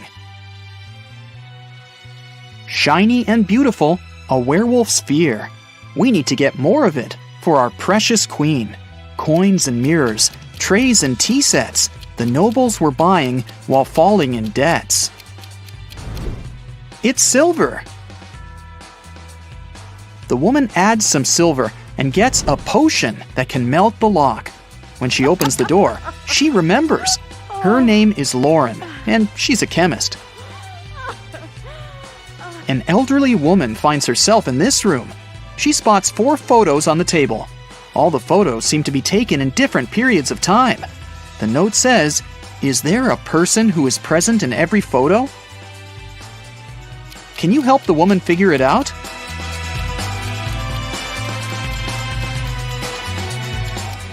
Here she is. Despite the signs of aging, you can see that this is the same woman. Look, she has this mole above her lip. A mirror appears in front of the elderly woman. Wait, is that her? The woman from the photos? The mirror shows her with a guy in a suit. He looks confused. There's a maid on the left and a bride on the right. "Don't listen to her. I'm your wife," says the bride. "You're lying. I'm his wife," the maid cries. Can you guess who is lying?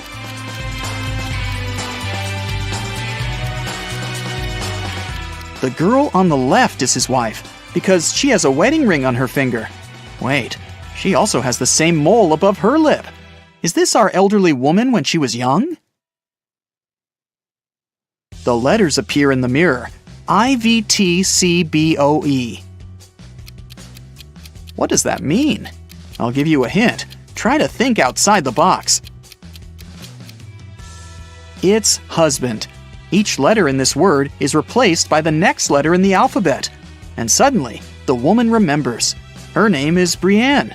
She's a witch, and this is her castle. Brienne opens the door. Everyone else has already gathered outside. "I'm your mother," she says. "We know," Thomas replies. "Another witch tried to steal our father. She erased our memories and put a spell on him. I deciphered the recipe for the potion that can help him remember, but I'll need your help." There is a large cauldron in the hall. Everyone uses their knowledge to prepare the potion. Now Brienne must cast a spell. Solve the puzzle to find out the magic word.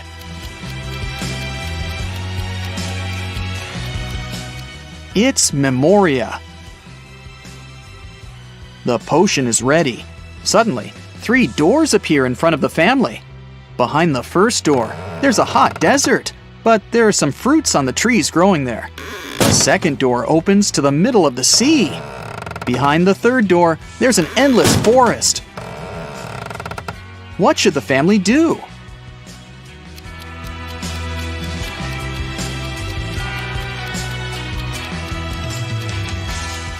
They should use the trees to make a raft and pick up the fruits so that they don't starve. Now they can cross the sea.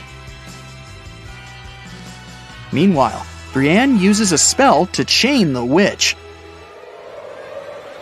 Solve another puzzle to learn the spell she uses. It's Sigillum. Now the witch won't bother them anymore. The family leaves the castle and lives happily ever after. Who is wanted?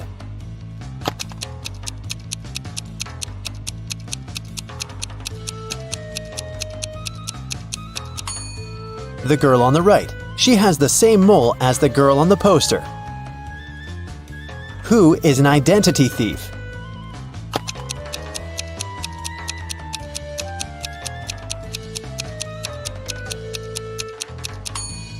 It's the man on the right. His real ID is sticking out of his backpack, which means he must be showing a fake ID. Who is an impostor?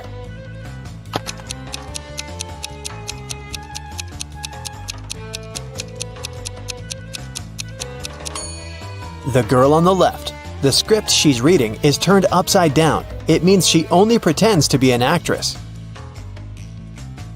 Who is the real thief?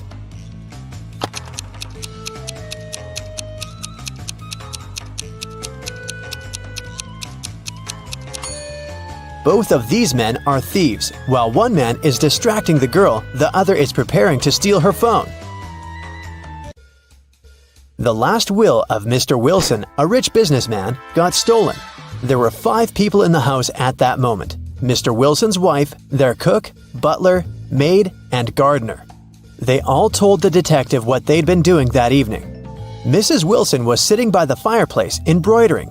The cook was making breakfast. The butler was supervising several workers in the living room. The maid was sweeping the floors in the hallway. The gardener was watering the plants in the greenhouse. Right after this conversation, the detective arrested the thief. Who is the culprit? And how'd the detective figure it out?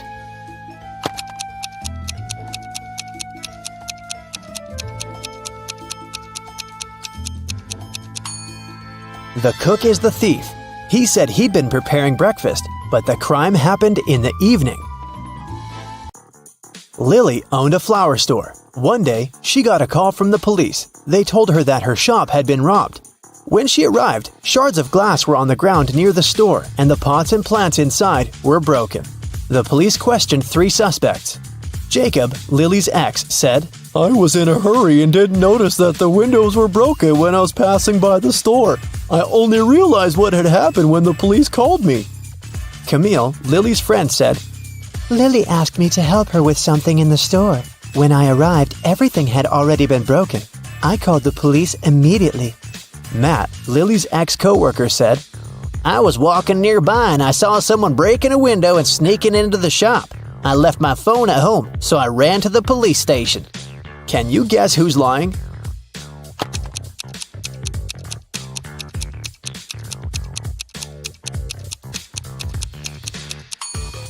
Matt is lying.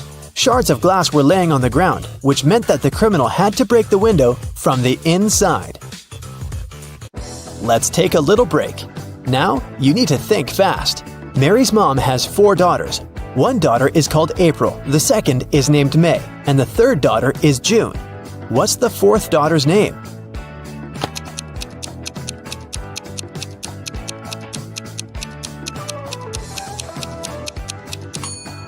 It's Mary, of course. Who doesn't belong to this list? Napoleon Bonaparte, Queen Elizabeth, William Shakespeare, Sherlock Holmes, Aristotle, Christopher Columbus, Donald Trump.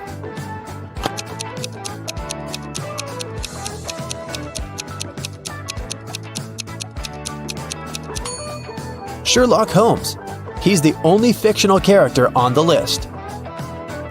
8 girls are in the house and each of them is busy with something. The first one is cooking dinner. The second one is lighting the fireplace. The third girl is playing chess. The fourth one is reading a book. The fifth girl is drawing a picture. The sixth is cleaning up the house. The seventh girl is watering the plants. What is the 8th girl doing?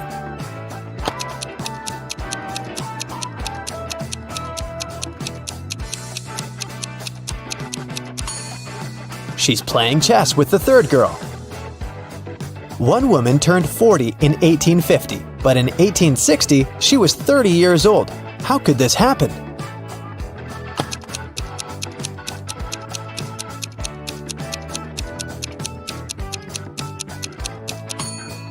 This could only happen if 1860 was earlier than 1850, which means that the woman turned 40 in 1850 BCE and 30 in 1860 BCE.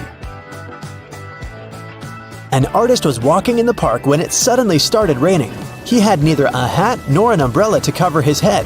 He also couldn't hide under a tree because the downpour was too heavy, and still, not a single hair on his head got wet. How can that happen?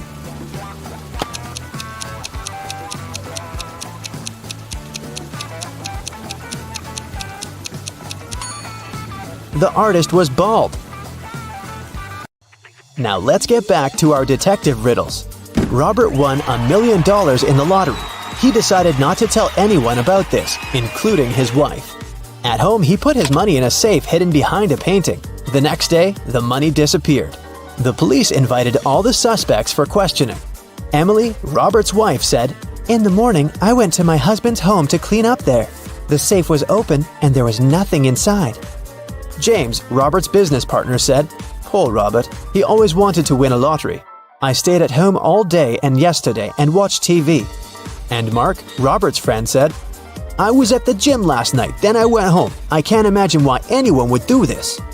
The police arrested the thief. Can you guess who it was?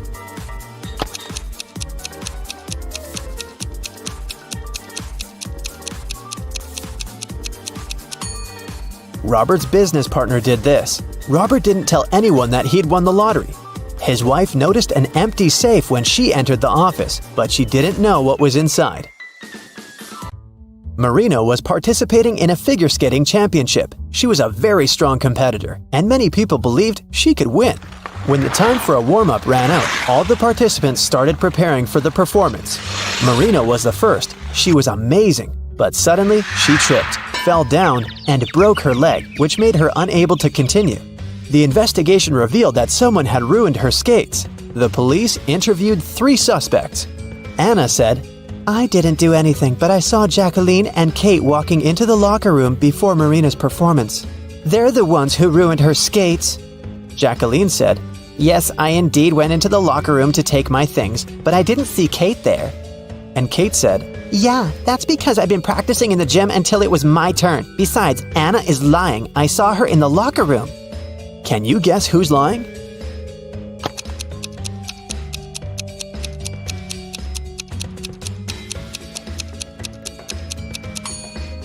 Kate. She couldn't train in the gym because the time for the warm-up had been over by the time the competition started. Here's what happened. Kate went into the locker room and ruined Marina's skates. Jacqueline came into the locker room after her, and that's what Anna saw. Jane is afraid that she might have a stalker. She brought some photos of herself and her friends to the police. The police immediately found the culprit. Who is Jane's stalker?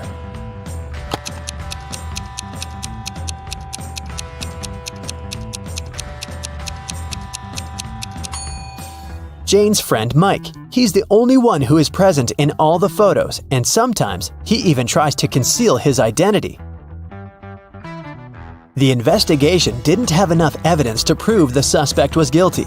Detective Reed decided to investigate their house, hoping to find some clues, and he actually did find something. He discovered a secret room. However, it had a combination lock and the word idea written above it. Do you have any idea what the code might be?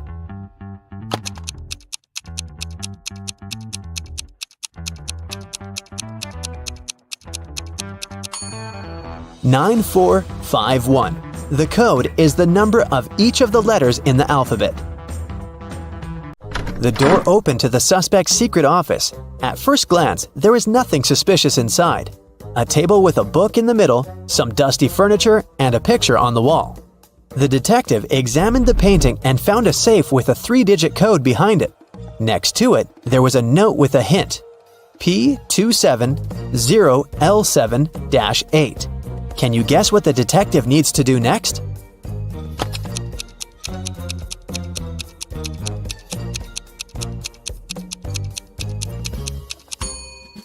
The detective realized that the note meant page 270, lines 7 to 8. He should check out the book on the table. The detective found the necessary lines on page 270. They read, "After wandering through the desert for 4 days and 3 nights, I came across a couple of travelers. They fed me and gave me one of their camels." This is a clue that can help crack the code to the safe. What is it?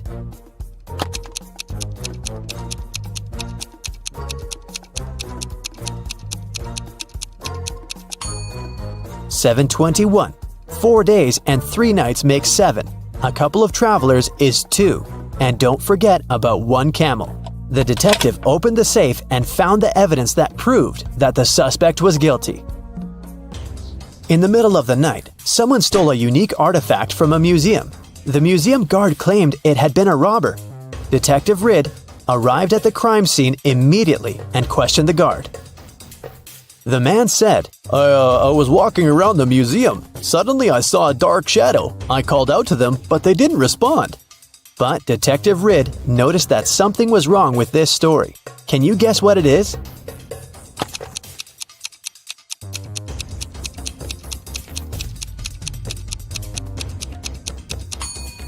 There are only one person's footprints on the floor. If there was the guard and the criminal in the museum, shouldn't there be 2 sets of footprints? Detective Reed asked the guard what he did next. The man said, "I ran after the thief and saw them break the glass door and steal the artifact. The alarm didn't go off, as they had probably turned it off." Is the guard telling the truth?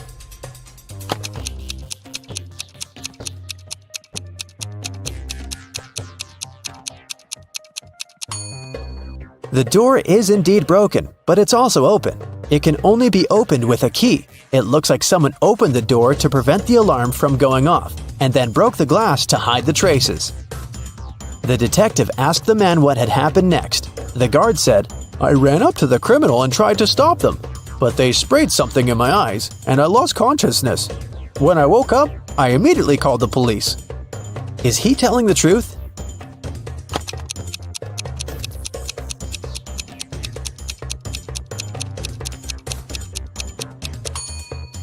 His eyes look totally fine. The robbery happened just a few hours ago. If the guard was telling the truth, His eyes would at least look red. He must be lying. The guard turned out to be the thief and was arrested.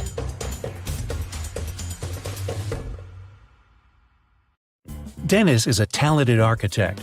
He's designed a unique skyscraper, and right now, the construction works are starting.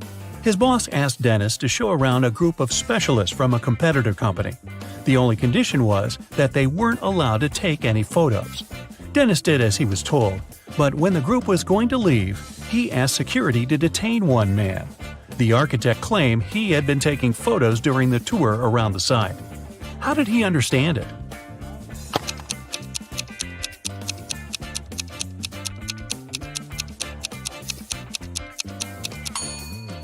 The man was carrying an umbrella. He kept pointing it at different objects, asking lots of questions. But the sky is cloudless. What does he need an umbrella for? A camera must be hidden there. Nathan came to his friend Zachary, who worked in a museum. "Look what I've got, a priceless manuscript that was written more than 1,000 years ago." Zachary looked through the manuscript and realized his friend had been fooled. Does anything in this text strike you as strange?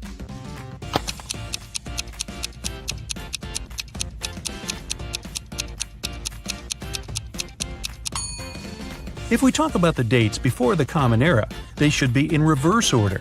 The original text would read, King Alfred V ruled the country from 1320 to 1290 BCE. Detective Aaron Jones got a call late at night. It was his neighbor. "I've heard a very loud noise coming from the house next door. I'm afraid to go there to investigate alone, but what if something has happened?" When Aaron and his neighbor arrived at the place, they saw the entrance door open. They ran inside and found the house owner, Mr. Anderson, on the floor of his bedroom, tied and moaning in pain.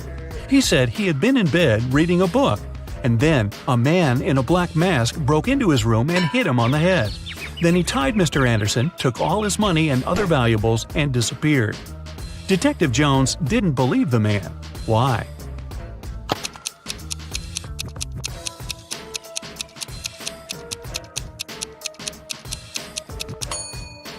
Look at his bed. There isn't even a wrinkle on the cover. It's unlikely that the thief made the bed after tying Mr. Anderson, which means the man is lying. Look at this group of people and try to figure out who the man's wife is.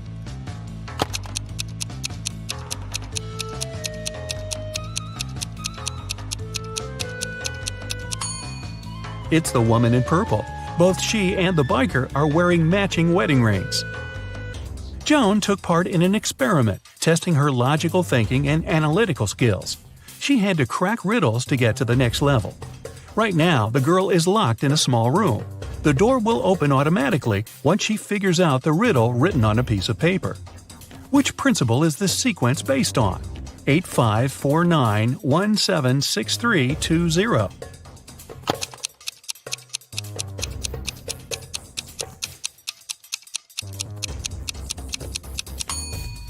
The numbers are lined up based on the alphabetical order of the first and second letters of their name. 8, 5, 4, 9, and so on. Joan managed to get out of the room and is ready for the next task.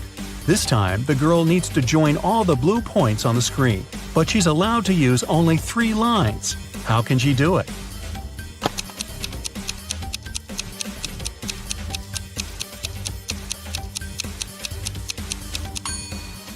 She's drawn a triangle. Its 3 sides include all the dots. The next level is rather scary. Joan is locked in a room that's slowly filling with water. This process will only stop when the girl figures out how this equation can be true. 29 minus 1 equals 30.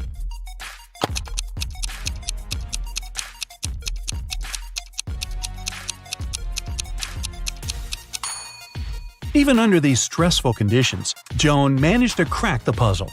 She replaced the numbers with the Roman numerals, XXIX minus I equals XXX. Then she removed the 1 I from 29 XXIX and got 30 XXX. Wow, this was a riddle with a lot of excess. And finally, Joan is given the last test. She needs to figure out which object is the odd one and doesn't belong to the group. Can you do the same?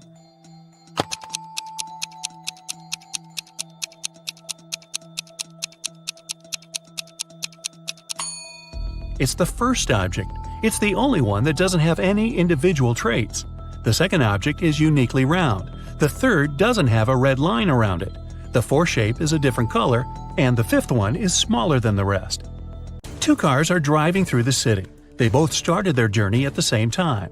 The green one is moving at a speed of 30 miles per hour. The yellow one is faster. Its speed is 50 miles per hour. And still, at one point, the green car comes across the yellow car. How is it possible?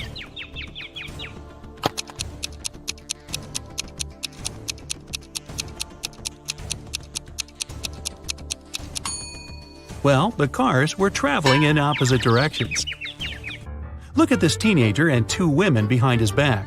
Who is his real teacher?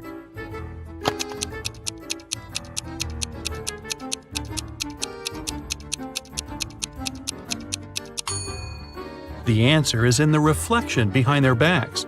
You can see that both women are holding pointers, but in the mirror, only one of them has it. She is the real teacher. Two men are going to fill their watering cans with water from the river. Who will bring more water?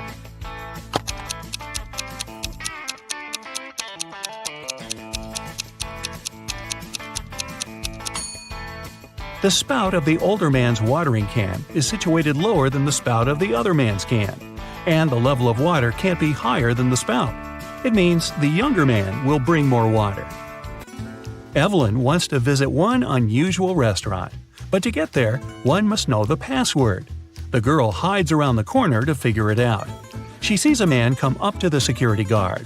The guard says 12. The man answers 6 and is allowed to come in. Then a young woman approaches the security guard. He says 6, and she answers 3. Evelyn is sure she has figured out the pattern. She comes up to the security guard and hears him say 4. The girl says 2 and isn't allowed to enter. Why?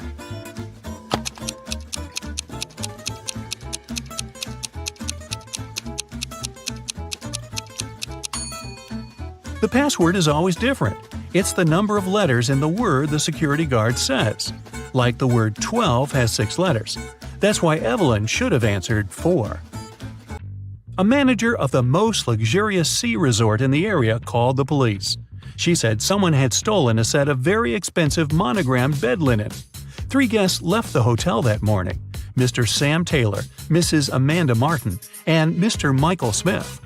The police detained one of the guests and indeed found the bed linen in their suitcase. How did the detectives figure out which person was the thief?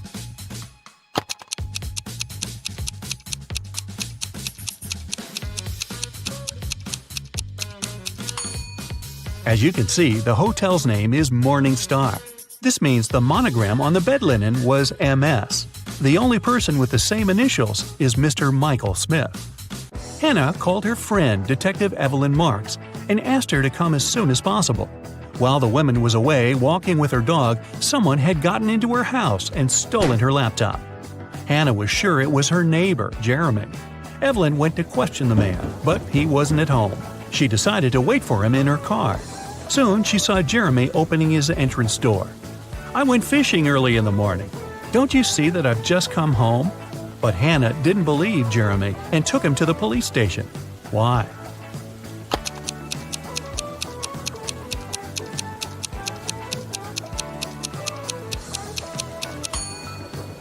The guy was wearing white sneakers, but it's been raining since early morning. If he was out fishing, how can his shoes look so clean? Detective Jacob Robinson was spending his vacation in the mountains. One morning, he found out someone had stolen a big sum of money from the owner of the hotel where he was staying. Jacob offered the man his help and questioned all the hotel guests. Emma said, "I felt unwell and spent all the evening in my room." Lewis explained to the detective that he had only arrived at 2 a.m. and had gone straight to bed. And Simon said, "I've got friends living here in the village. I went to visit them and returned in the morning, just an hour ago." Detective Robinson immediately realized who was guilty. Do you know it?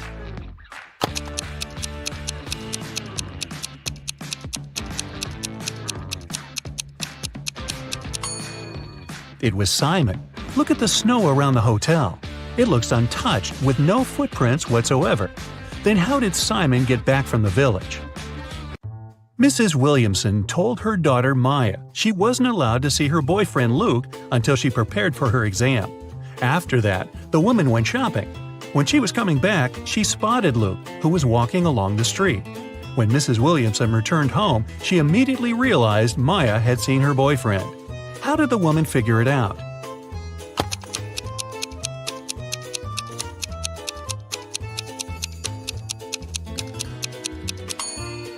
When she was leaving, there were 5 roses in the vase on the kitchen table. Now there were only 4. And when she saw Luke, he was carrying a rose. Private Detective Sean was waiting for his client in the lobby of a large hotel. The client was running very late. That's why, to entertain himself, Sean was observing the hotel guests. He noticed a man at the reception desk. He had 4 suitcases, but refused when the porter offered to help him with the baggage. The man went to his room, only to reappear 5 minutes later with the largest of his suitcases. Half an hour later, he returned without the suitcase and went to his room. Soon, he rushed to the reception shouting, "My suitcases, they're gone!" Sean introduced himself and, together with the hotel management, joined the man in his room. Something seemed off about the guy, and soon the detective realized he was a fraudster. What did the man do?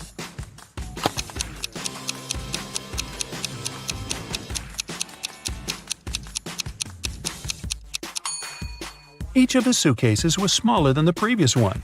The man packed all of them into the largest suitcase and left with it. And then he pretended someone had stolen his things. Detective Taylor was chasing a dangerous criminal. Suddenly, the man entered a hospital, but there are hundreds of rooms there. Luckily, it was raining, and the criminal left footprints on the floor.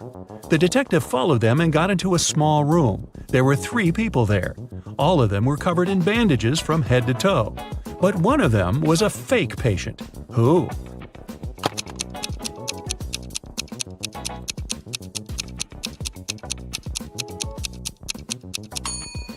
It's the man in the middle. He doesn't have a medical chart next to his bed. One night, a gang of thieves were stealing boxes with electronics from a warehouse. They were carrying them to their van when they heard a police car siren. And still, even though the thieves didn't manage to avoid the police, they didn't get arrested. Why?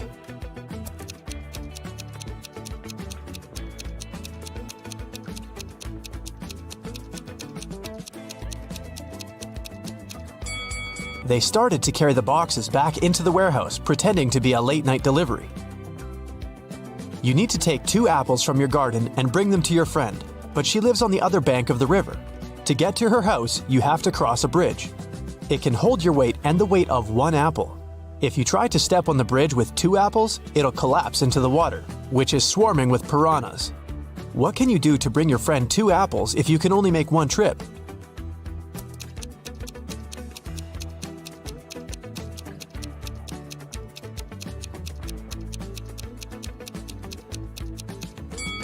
You should cross the bridge while juggling the apples.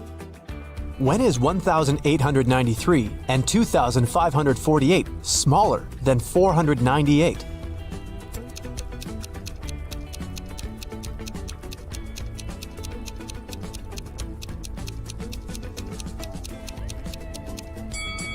When they are years BCE. Susan worked in a clothing store that sold expensive designer items. One day, she discovered that someone had stolen a pair of pants. Look at the people who were inside at that time. Try to figure out who the thief is.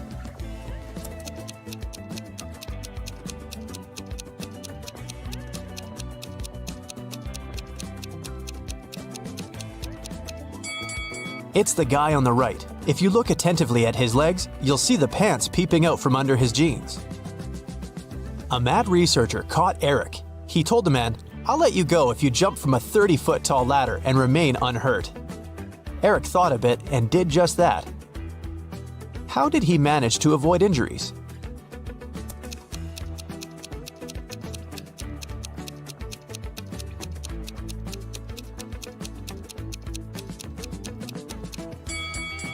He jumped from the bottom stair.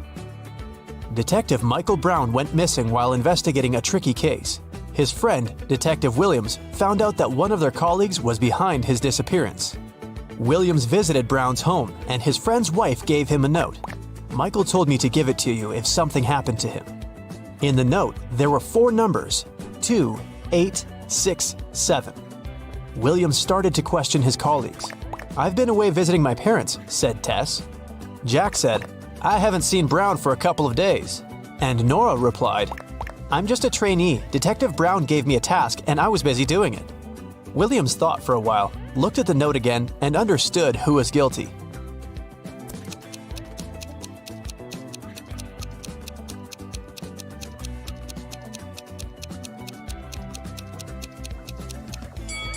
It was Tess. 2867. The first letters of these numbers make up her name. When Ashley came home in the evening, she noticed that the living room window was broken. She got angry. Her husband must have practiced his favorite soccer moves inside again. But the man said, "I was sitting on the sofa watching a soccer match. Suddenly, a ball hit the window from the outside and broke the glass." He showed his wife the soccer ball he was talking about. But Ashley came to the window and immediately realized her husband was lying. How?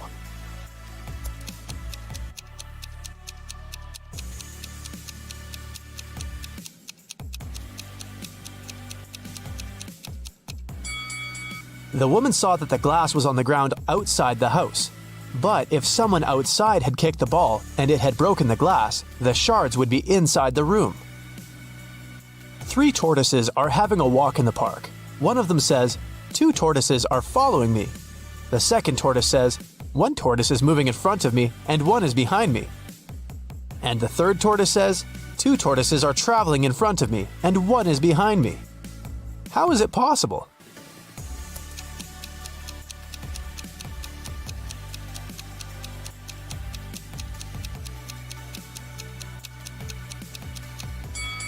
The tortoises are moving in a circle. Stephen had a storeroom in his house. It got locked with a special padlock which could be closed without a key, but to open it, Stephen had to use one. The only person who had the key was Stephen. There were no duplicates. The man locked the door carefully every evening. But one day, a golden brooch was found lying in the middle of his storeroom. It had been stolen from the museum the day before. The police suspected that Stephen was the thief because no one else had the key, and the man lived alone. Stephen knew for sure he was innocent, but then, how did the brooch appear in the room?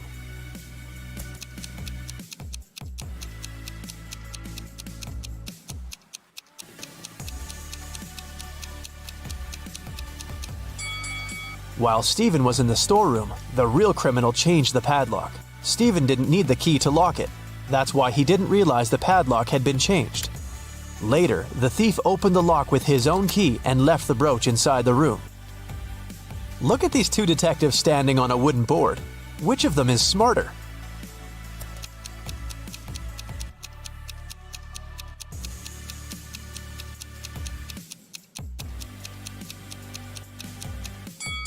The one on the left. He can keep his balance by standing in the middle of the wooden board. But the other detective can easily fall down. Once, a dance studio owner found Dylan, one of the instructors, lying on the floor in one of the rooms. Someone had hit the man on the head. The police questioned the dance studio workers and visitors and found 3 suspects.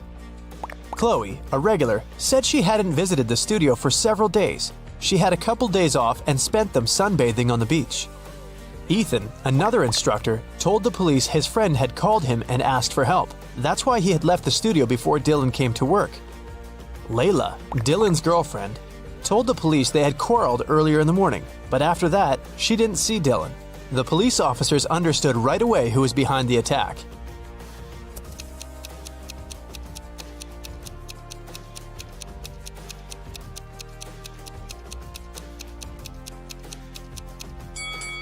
It was Chloe. She said she had spent several days on the beach, but her skin was extremely pale. There are 4 floors in a hotel. The higher the floor, the more people stay there. Which floor does the elevator visit most frequently?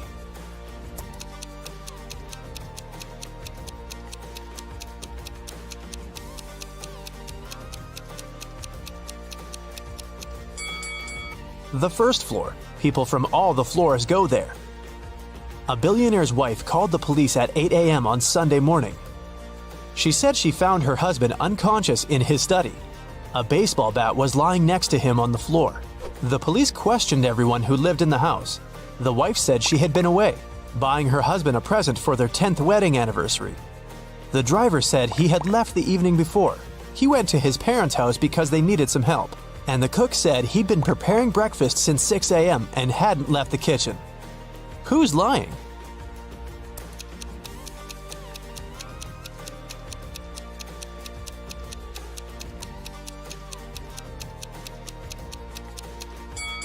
The wife. Stores aren't likely to be open so early on Sunday morning. You've got 9 coins. One of them is fake, and it weighs a bit less than the others. You've also got a pair of scales, and you're about to do 2 weighings. How can you figure out which coin isn't real?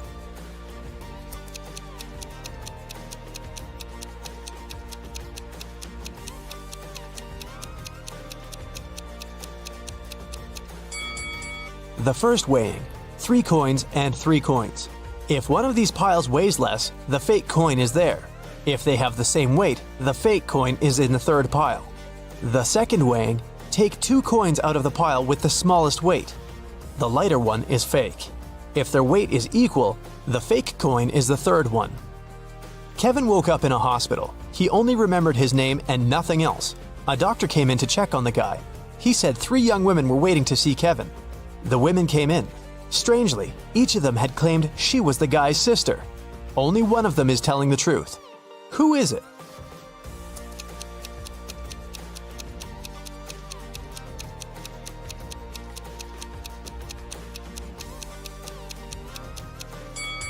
It's the one in the middle. She has a birthmark on her hand, and Kevin has the same. Brenda promised her friend Larry to write an essay for their Friday lecture, but she had one condition.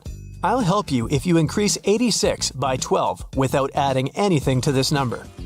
Larry was able to do it. How?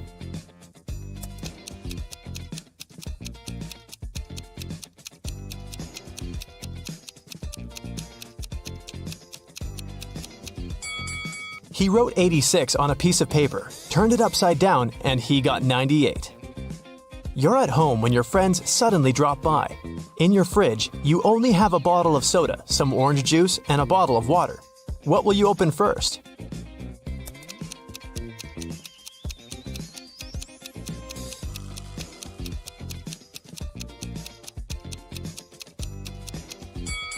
The door of your fridge. 5 cats need 5 minutes to catch 5 mice. How much time does one cat need to catch 1 mouse?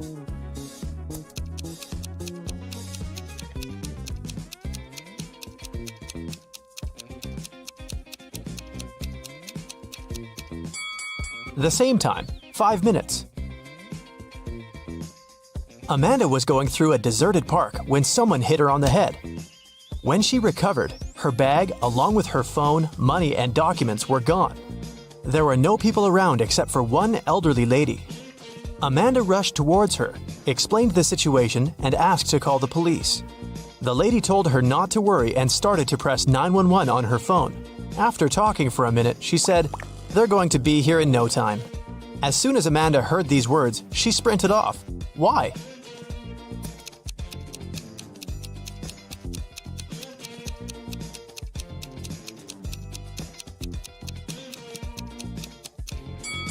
Amanda saw the lady's phone didn't have any signal. Then how could she call the police? A glass jar is standing on the table so that part of it is in the air. In half an hour, the jar will fall to the floor. Why? What's inside the jar?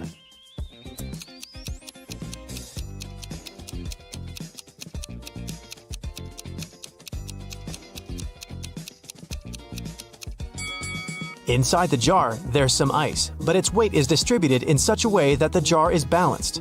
Once the ice melts and turns into water, the jar will fall. Okay, listen to me very carefully, my friend. Here's the deal. First, to steal the diamond, you need to get to a remote island. It doesn't exist on any map, and it's forbidden for ordinary people to be there. The diamond is in the heart of this place, inside a well-guarded deep underground bunker. It's impossible to get there through the main entrance. But lucky you, there's also a secret jail on the island. You can get there as a prisoner and then escape through the underground tunnel. That tunnel will lead you into the bunker. Then you should find the diamond. You'll have very little time for the whole operation. When you're done, a boat will be waiting for you in the southern part of the island. Do everything correctly and follow the plan, and then you'll encounter no problems. Got it? All right, let's go. You and other prisoners get into a helicopter and fly to the island. You're handcuffed. At one moment, the helicopter begins to shake. The pilot says you're falling. He puts on a parachute and jumps out of the helicopter. Take a look around and decide what to do next. Faster! You see the keys to your handcuffs hanging near the cabin. Then you get rid of the handcuffs. The prisoners ask you to release them too. But be careful, these people are dangerous. All three of them say they know how to fly a helicopter. Who will you believe?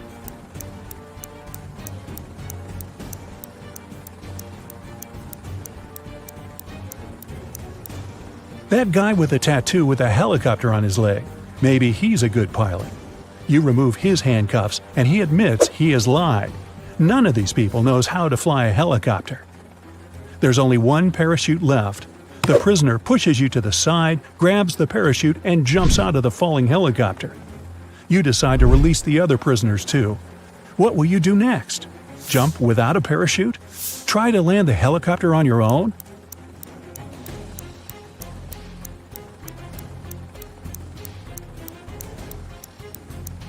The helicopter's pilot abandoned the vehicle because the landing was impossible, so you will not succeed either. You need to jump.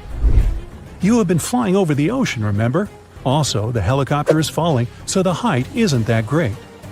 You jump into the water and swim toward the shore.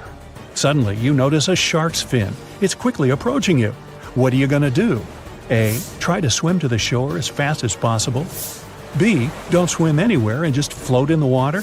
C. Dive and start waving your hands to scare the shark away.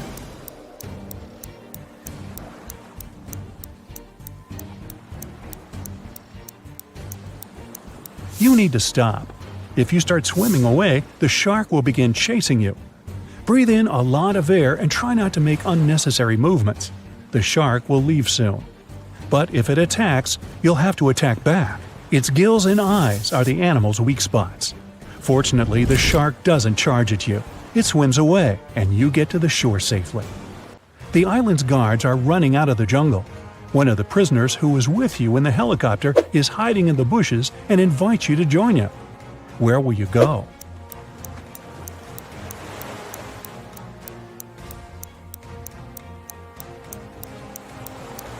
Let the guards catch you and take you to jail. Don't forget about your mission. They dress you in a yellow shirt and lead you away. You see many dangerous people. You're sitting at the table having lunch. There are 3 prisoners in front of you. One of them is going to escape. But who?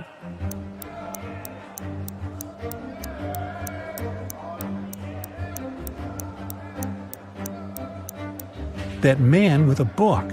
A metal file serves him as a bookmark. Today, he will also try to escape. The underground tunnel leading from the prison to the bunker is located under the laundry room. You need to get out of your cell and get there. To do this, you have to get the metal file and pick the lock. Everyone goes out into the courtyard for a walk. You're following the man with the book. He sits down on the bench and hides the book under the seat. You need to distract him and get your hands on the book. You can use a basketball, dumbbells, or playing cards. What will you do?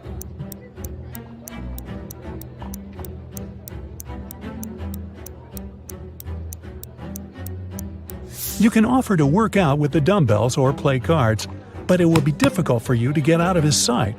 Start playing basketball. Throw the ball far away. The prisoner will run after it. Meanwhile, you'll take the book. So you grab the book but find no file inside. Instead of this, you find some money. It seems this guy has sold the tool to one of the other prisoners. You put the money in your pocket and look around the yard. Which of the prisoners can have the metal file?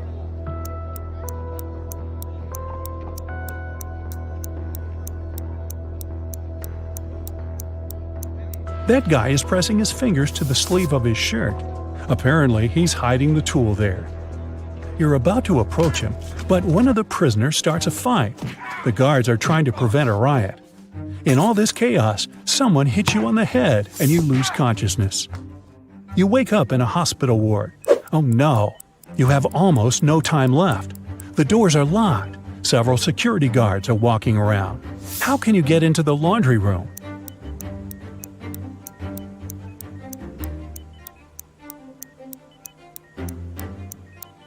In the corner, there's a huge cart with dirty laundry.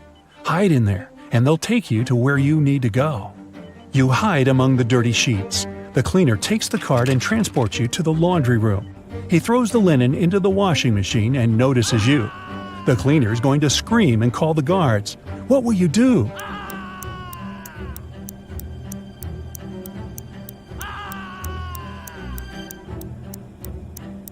You have some money, remember? You can pay for his silence. You move one of the washing machines and find a hatch under it. You climb inside and walk through the tunnel. It's very cold, wet, and dark here. Finally, you reach a small room. There are no windows and doors, only brick walls. What will you do? You can't go back.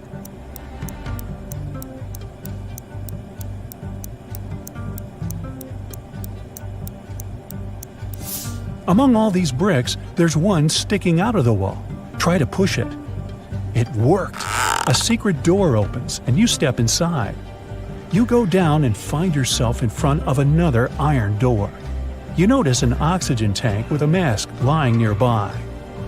You open the door and find yourself in an airlock room between two iron doors. One of the doors closes behind you. All the oxygen gets pumped out. You can't breathe, so you put on the mask.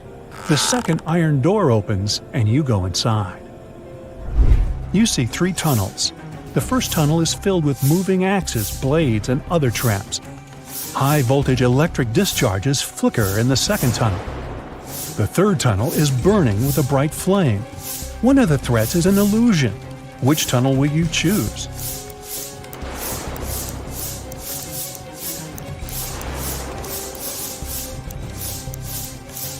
There's no air in the room, which means fire can't burn here. The flame is a hologram. You move on and find yourself in front of a dark room. It's so dark you can't see what's inside. It seems to you that the diamond is there. Stop. What is this diamond? Who gave you this mission? What are you doing here? What's happening? At this moment, some unknown force pushes you forward. You step into the black void and fall. You find yourself floating in outer space. It's so cold and scary here. You feel tiny in the boundless universe. Suddenly, you see something shining. Is it a star or an asteroid? A bright light illuminates the black space around you. Good job, a heavy voice says. You reach out your hand and touch the light.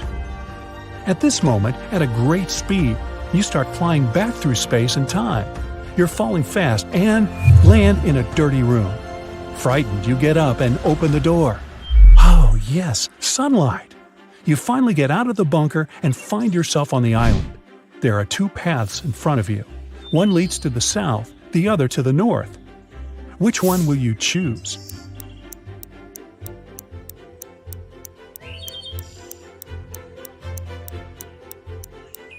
The boat is supposed to be waiting for you in the south, remember? You go through the jungle and find an old car. You start the engine and grab an MP3 player with headphones from the glove compartment. You drive along the road listening to music when you realize the brakes don't work. There are 3 ways ahead. A brick wall is waiting for you at the end of the first road. The second one leads to a swamp, and the third leads to a high hill with a cliff. Where are you going to drive? There's almost no time.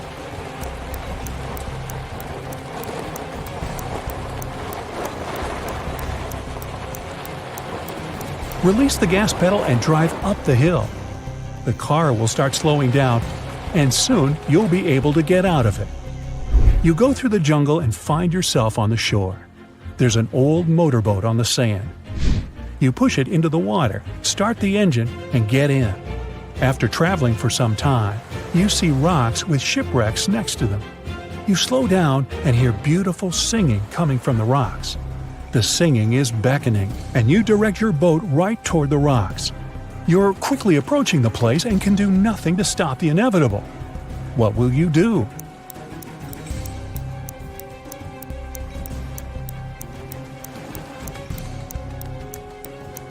You have the MP3 player you found in the car.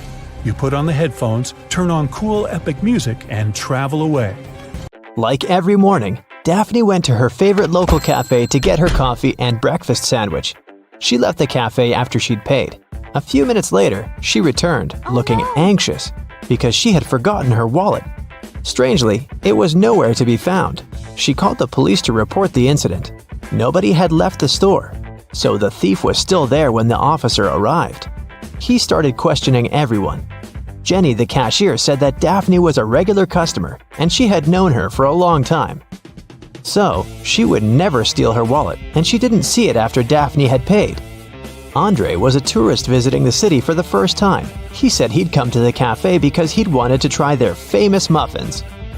She claimed he hadn't seen the wallet. He was busy trying to pick what type of muffin he should get at the time. And Harry worked as a store clerk. He said that he'd come there to grab a coffee, and he didn't see the wallet because he was pouring milk into his coffee. So who do you think stole the wallet?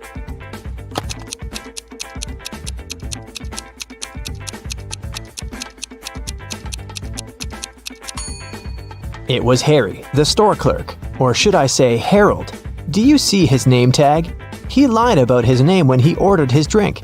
Also, even though he said he was pouring milk in his coffee, as you can see, it doesn't have any milk in it.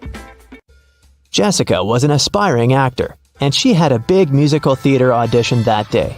She left her house early in the morning to make it on time, but she had forgotten to take her sheet music with her, so she had to drive back. When she walked in, though, she saw her roommate lying on the floor unconscious. A nurse was standing beside her. She explained to Jessica that her roommate had been poisoned, but luckily, she'd had enough time to call an ambulance before she passed out. Jessica immediately realized something was wrong. She thanked the nurse for helping her friend and asked her if she could get her a glass of water or anything else. The nurse agreed, and Jessica hurried to the kitchen. There, she called the police saying, "There's a fake nurse in my house. She poisoned my roommate and tried to rob her." How did Jessica understand that?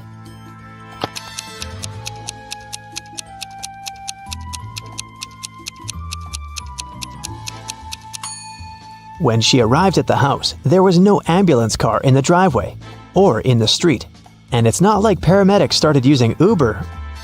And you might have also noticed that the paramedic bag the nurse was holding was slightly open, and Jessica's roommate's jewelry was dangling out of it.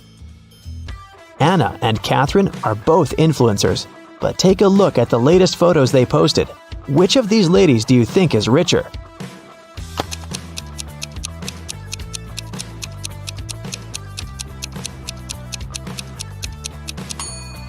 Catherine is richer, of course.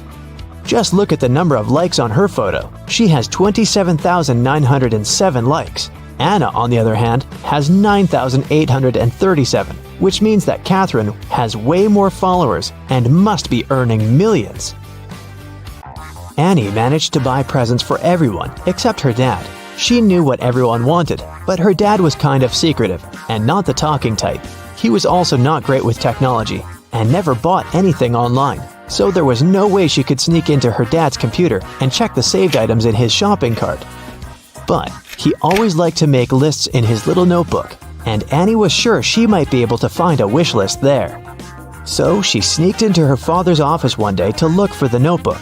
It was nowhere to be found, but his study table had a locked drawer. She looked for the key around the room but couldn't find it anywhere. That's when 2 different sticky notes attached to 2 different books inside the bookcase caught her eye. The first note was attached to a psychology book and had P5487TH written on it. The second note was attached to a detective novel and said P21320TH.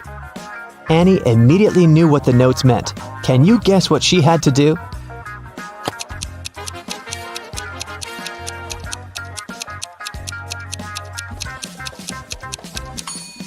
She had to open to page 548 in the first book and find the 7th word on this page. Then, she had to open page 213 in the second book and find the 20th word on that page. The words she found were under and desk. The girl immediately looked under the desk and found the drawer key taped to it. James was walking back to his apartment from work late at night. Suddenly, he was hit on the head and taken away. When he woke up, he found himself in a small room. He tried to escape, but the door was locked with a padlock.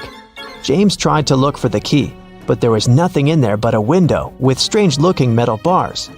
Suddenly, he noticed something. It helped him to find the key. Do you see it too?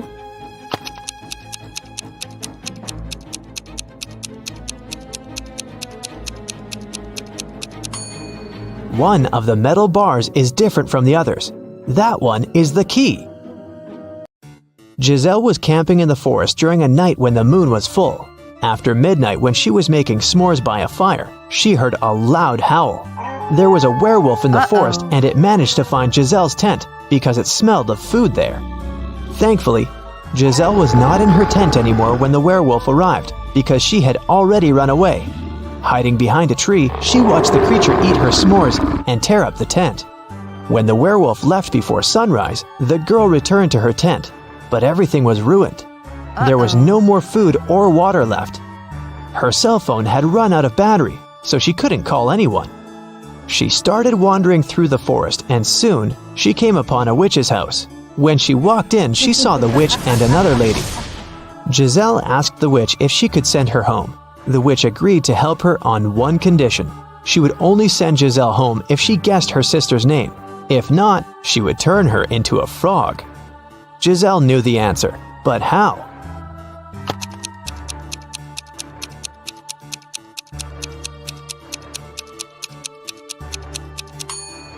Did you notice that the witch's sister is wearing the same necklace around her neck as the werewolf? Well, Giselle did, and there's a name written on the necklace: Abigail. Zoe went to a security guard and reported that her gym bag was missing. She said she'd gone to the ladies' restroom after her dance cardio class. She was fixing her hair when someone came up from behind and pushed her. So she didn't see the person who had taken her bag. The security guard refused to check the footage from the security camera that was outside the restroom. Neither did he file a report. Why?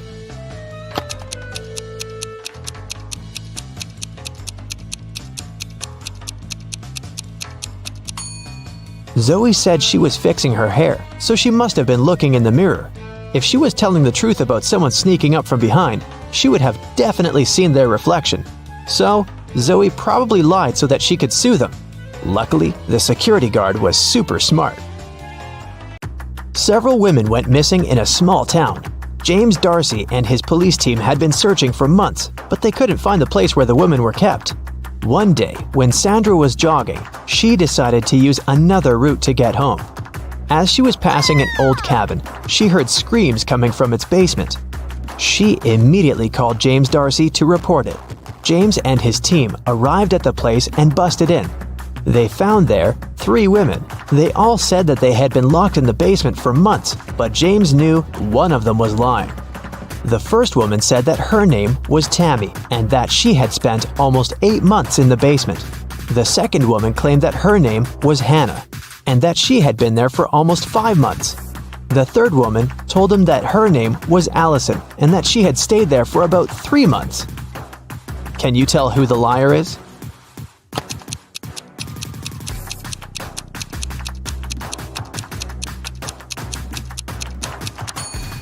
Allison is telling the truth. Look at her. Her clothes are dirty. Her hair is greasy. Her roots have started to grow out. She definitely hasn't seen daylight for a long time. The same goes for Hannah. But look at Tammy. She looks clean. Her clothes look new. Her hair and makeup look fresh. So it must be her who is lying. David spent his summer break at a science camp that was at a big space facility. When the summer break ended and school started, he told his friends from the science club all about his camp adventures. He said that at the facility, he had found a secret room. And in there was a time machine. He stepped into it and pressed some buttons to test if it really worked. And it did. He traveled through time and was able to talk to Nikola Tesla, Chuck Berry, and King Aragorn.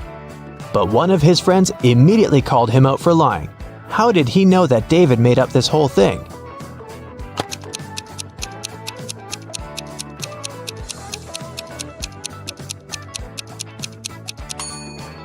Well, even if David actually managed to travel through time, he might have been able to talk to Nikola Tesla and Chuck Berry, but definitely not King Aragorn, because he is a fictional character.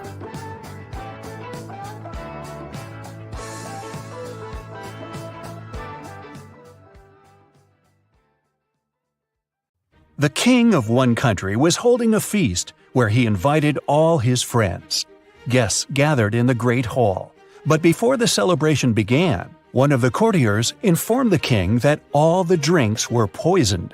The king said nothing and offered everyone to raise a toast to the new millennium. All the guests got up and raised their glasses. That's when the king noticed the villain who had been trying to poison him and other guests. Who is it?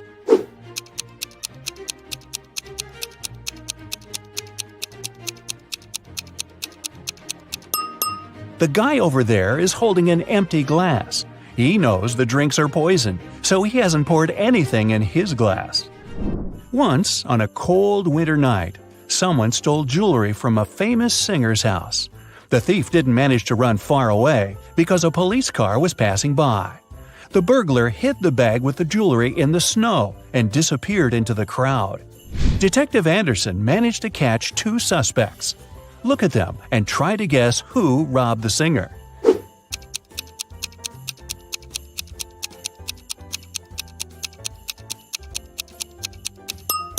If you dig snow with your bare hands, they will turn red. This man has red fingers and palms. But that woman could dig snow wearing a pair of gloves, so she could be the thief too. But she wouldn't be able to run in such high heels. A university professor enters a lecture hall, where his colleague, an elderly teacher, is giving a lecture on quantum physics.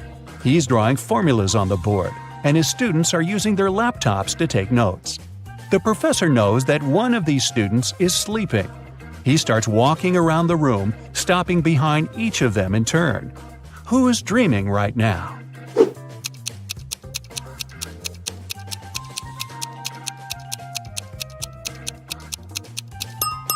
Almost all the students are writing the formulas down on their laptops, except for that one. His screen is off.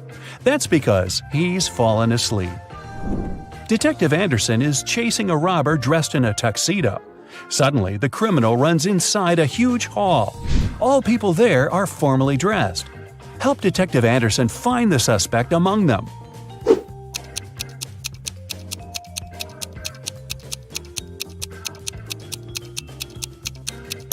Catch that guy. He's sweating because he's been running. Leo's boss yelled at the guy because he hadn't completed his weekly work plan. Now Leo has to spend his entire weekend in the office, finishing his work. The boss took Leo's magnetic card so that he couldn't leave the building. Several hours had passed. Leo feels hungry. There's no water or food in the office, but there's a fridge and cooler in the next room, behind the door with a magnetic lock. On Monday, Leo gives his boss the completed report. Somehow, the guy managed to get food and water. How did he do it?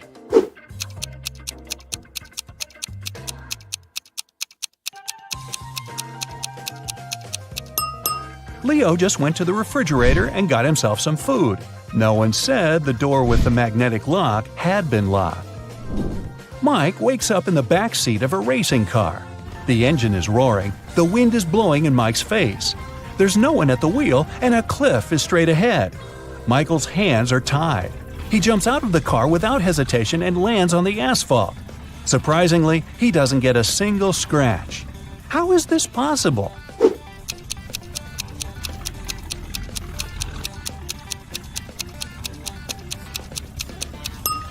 The car isn't moving, just its engine is running. Victoria approaches her house. The light bulb turns on automatically and lights her way to the door. Victoria inserts the key and goes inside. A couple of hours later, the doorbell rings. She looks through the peephole and sees a silhouette of a man wearing a hat. Victoria is afraid to open the door, but not because it's a stranger, but because it's not a human. Why does she think that?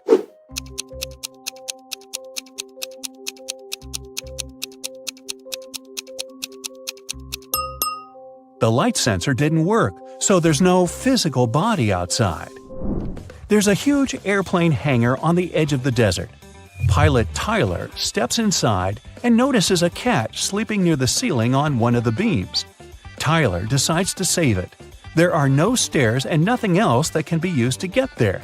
The only thing Tyler sees is a large puddle of water on the floor. So, how did the cat get there?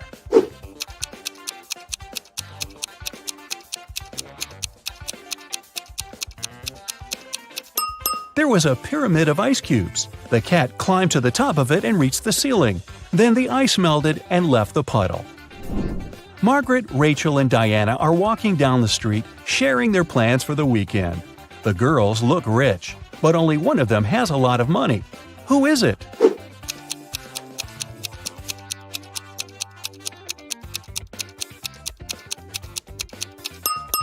It's Margaret. You can notice the key to a Ferrari in her bag. While leaving her house, Sandy takes her sunglasses out of her bag and accidentally breaks them. Now she needs to buy new ones. Sandy calls a taxi and arrives at the street with fashionable boutiques. "The best glasses in the city," the sign on the first building claims. "The best glasses in the world" is written on the second boutique. The inscription on the third store is the coolest. Sandy heads there. What is written on the third store?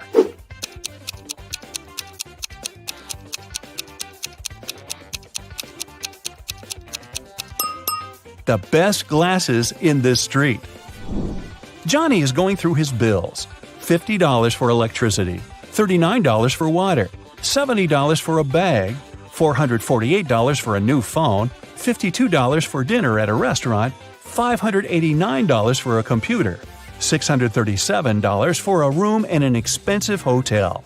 He has received a $978 bonus at work, but he also needs to buy a new fridge for his mom, and it costs $798. John has to leave soon, but he wants to know how much money he'll need. How can he calculate it quickly?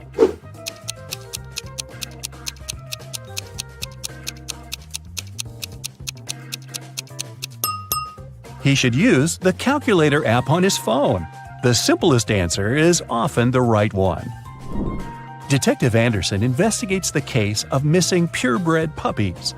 He has a list of 3 suspects. He visits each of them. The first suspect is a young girl. She says she spent the previous day with her friends. And she's also allergic to dogs. The second suspect is an elderly man. He says he hasn't left the house for the last few days. The third one is a famous video blogger. She says she was making YouTube videos all day. Which of them is lying?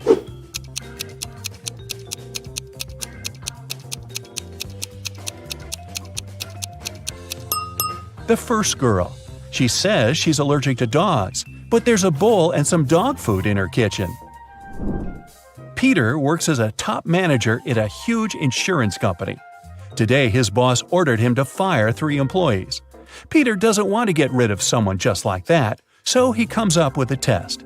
He invites all 3 candidates for dismissal and asks them to write down why they should stay in the company. The first employee writes that he's helped the company earn $100,000. The second guy reports that he's found 10 new clients, increasing the company's profit by $200,000. Using some illegal schemes, the third employee has earned $300,000 over the past quarter. Who should Peter fire and who should he keep?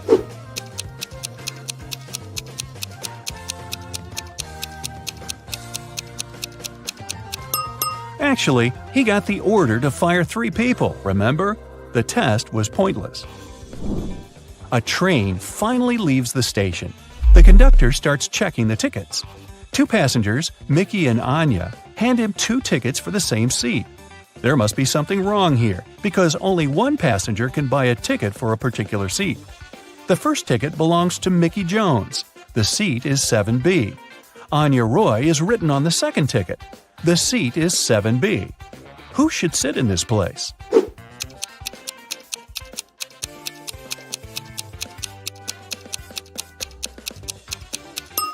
Plane ticket, Mickey Jones' document says, and this is the train.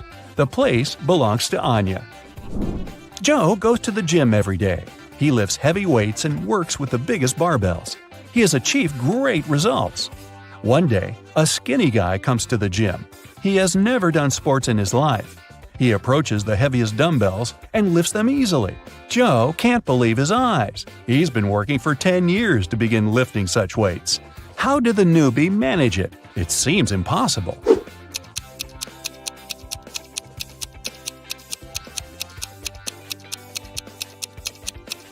The new guy is actually a robot. There's a wire connecting him to a wall outlet over there, see? And at the far end of the hall, a man is holding some gadget. He must be controlling the robot. It's snowing. Richard is trying to walk fast, not to freeze. He's leading 3 sheep through a dense forest. Finally, they reach the river. There is a raft near the shore, but it can only transport 1 sheep and 1 person at a time. A wolf is sitting on the other side of the river. If Richard takes his sheep there one by one, the wolf will grab them. The man needs to be near his sheep at all times. But how can he do it?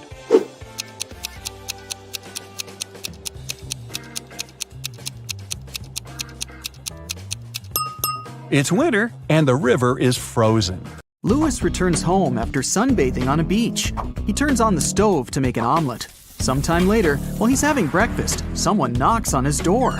Several men introduce themselves as maintenance workers. They tell Louis about a gas leak in his apartment and ask him to evacuate immediately. Louis slams the door in their faces and calls the police. He's sure these guys are thieves. Why would Louis think that?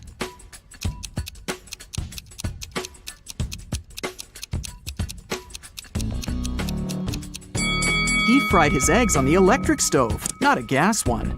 Thieves wanted to lure him out of his apartment and steal his stuff. 6 people got stuck on a desert island. They know a helicopter will arrive in a few hours, but they need to eat something now. They have a pot, a bottle of fresh water, and 5 potatoes. They cook them and are about to have dinner. But first, they need to divide 5 potatoes of different sizes and shapes among 6 people. And the food should be distributed equally. How can they do it?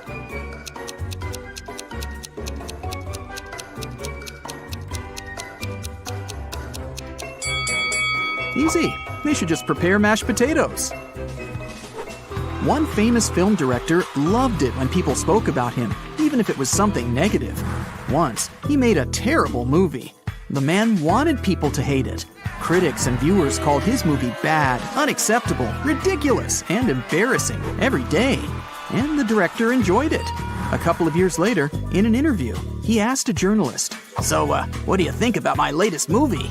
The journalist replied shortly, but his answer offended the director. What did the journalist say?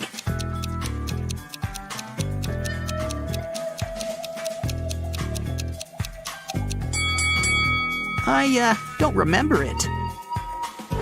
3 girls met in a cozy restaurant to discuss an upcoming party. Jessica ordered a lot of food. Sarah asked for cherry juice. Lucy took an apple out of her bag and started eating it. The waiter brought the juice and the ordered food and left. Sarah started sipping her drink from the glass, but Jessica didn't touch her meal at all. Someone's not human. But who?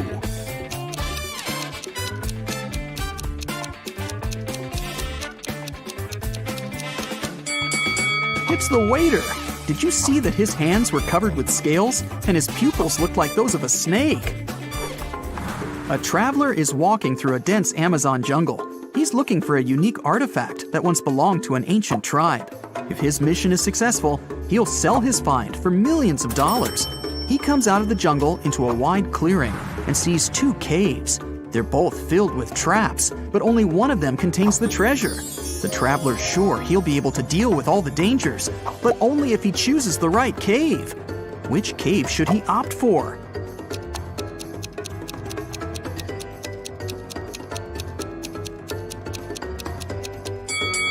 The right cave.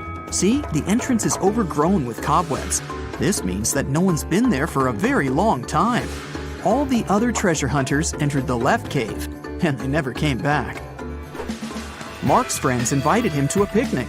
He arrived at the place, walked around the house, and saw a group of 8 people. None of them was his friend. It was the wrong house. Before leaving, Mark noticed that 3 people in that group were androids. Can you spot them?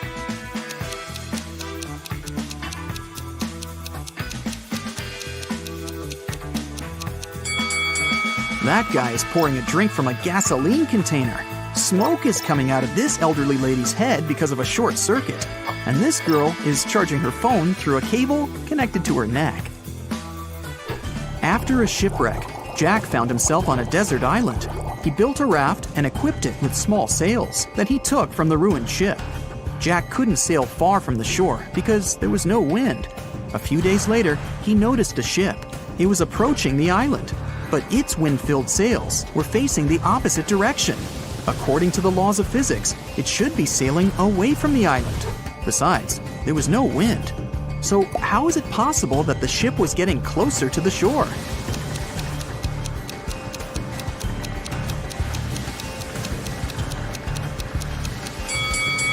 The ship was equipped with a motor.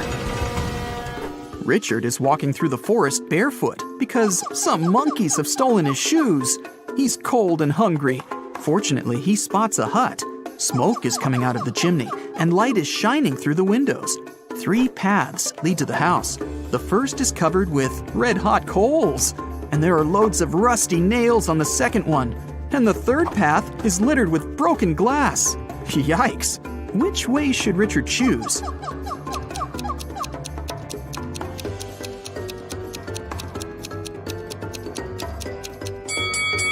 It's cold, so Richard can wait until the coals cool down. And while he's waiting, he can warm up next to them. Toby has been wandering through the desert for several hours. The sun's burning his neck. There's nothing but hot sand around. He's run out of all the water he had. Toby gets weaker and weaker, and finally, he falls down. At this moment, he sees 2 tiny ponds. Toby only has enough strength to get to one of them. Which of these ponds is a mirage, and which is real?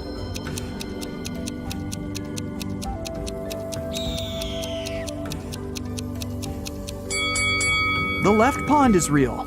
See the clouds above it? It rained there, and the rainwater formed the pond. At the edge of the forest, quite far from the village, there was an old house. Its owner found his TV broken in the morning. Someone had smashed the screen. The owner called everyone who had been in the house that night: a cook, a cleaning lady, and a lawyer. "Who broke my TV?" the man asked. "I was cooking dinner. I didn't touch anything," the cook said. "I was cleaning the basement," the cleaning lady answered.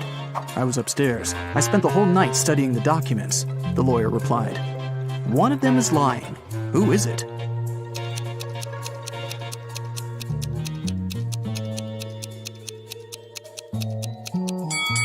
The lawyer.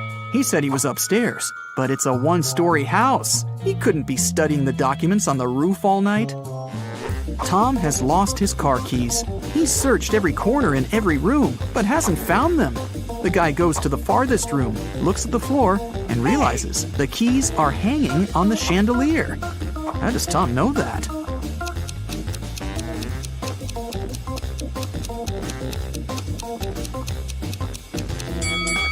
The floor is reflective.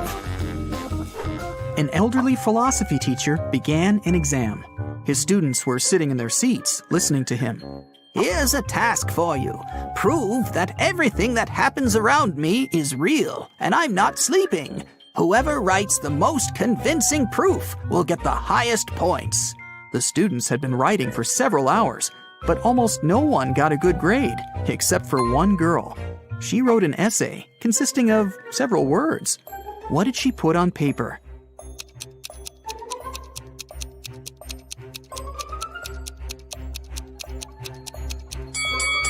You can't read this if you're asleep. By the way, you can use this tip while sleeping. It's almost impossible to read anything in a dream. Therefore, to find out whether you're asleep or not, look at your phone and try to read something.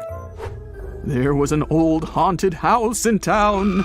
Local people were afraid to go there, but one day, 3 girls and 2 boys decided to check that place out and record whatever was happening there. They approached the scary building, but one guy, Rob, refused to come in. He said he would wait for his friends outside. The rest of the group went into the house.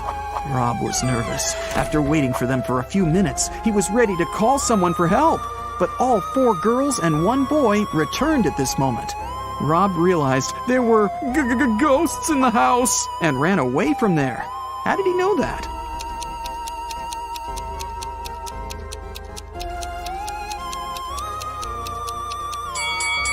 Three girls and one boy were in the house, but 5 people came out. One girl was a spirit. Rob saw her and ran away. Michael is walking along the sidewalk, holding his hands behind his back. A car appears from around the corner behind him. At this moment, Michael is walking near a big puddle. The driver accelerates. He's going to splash the water all over Michael.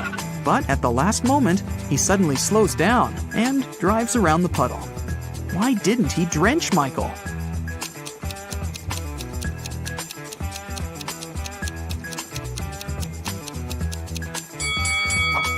Michael was carrying a brick behind his back.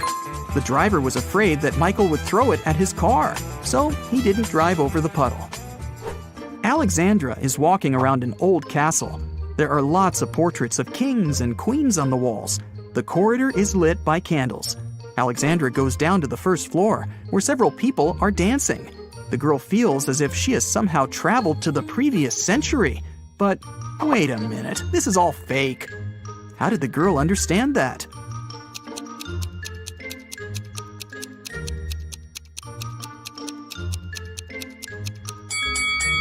A hidden camera is installed in the corner of the hall. Also, that dancing girl has a smartwatch on her wrist. See?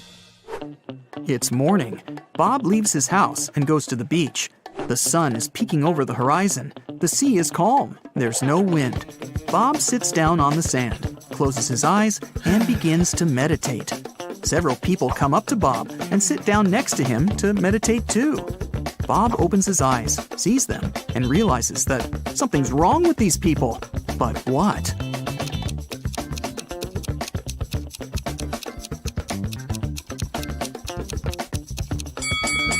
Look at Bob, and now at how these people are sitting. They aren't touching the sand. Their bodies are half an inch above the ground. Blue ocean, golden sand, green palm trees, fresh fruit. This place is like a paradise. It's good that Luke finally went on vacation.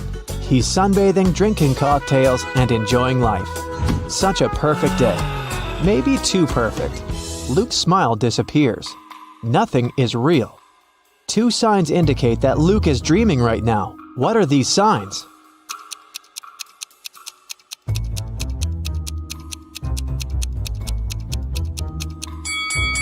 The first thing is that there are 2 suns in the sky.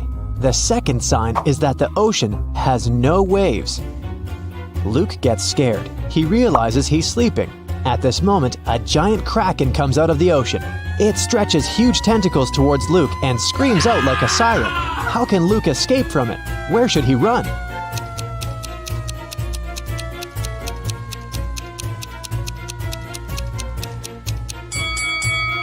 There's no need to run anywhere. This is a dream, and the kraken can help Luke wake up. The monster grabs the guy, and he opens his eyes and realizes he's in a laboratory. He was caught a few days ago. A group of people have been conducting strange experiments on him all this time. It wasn't the kraken he heard, it was a real siren. Flashing red lights illuminate the lab. The room itself is a mess. Lots of stuff on the floor, overturned tables. There are no people, only pictures of some scientists on the wall. There should be a key to the door among all these documents and garbage. Quickly, help Luke find it and escape.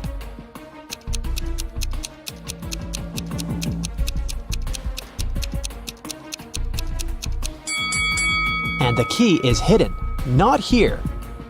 It's not needed. The door isn't locked, see? Luke is about to leave the lab, but wait, what does he need to take with him? Look around the room. He can only take 1 item.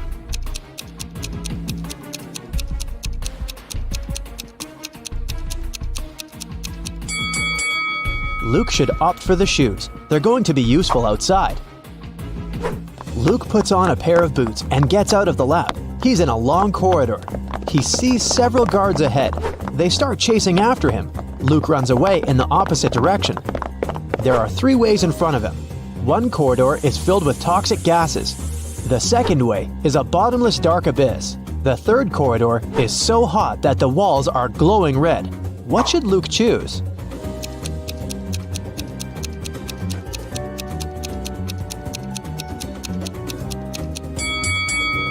The second hall with the chasm.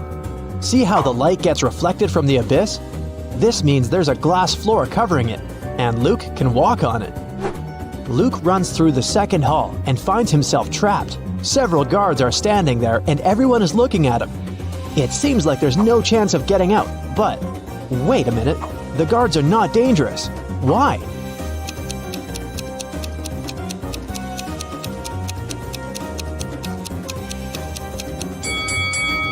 They're motionless because they're either well-done wax figures or real people who can't move for some reason. Luke leaves the room, and now he's in a long corridor again. The doors close behind him, guards are rushing towards him from the hall, and doctors are running from the other direction.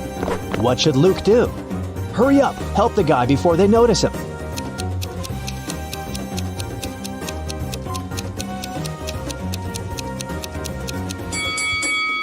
Do you see a laundry basket? There are white coats there. Luke should dress up as a doctor and walk past the guards. The guy enters one of the many doors and finds himself in a large room for experiments.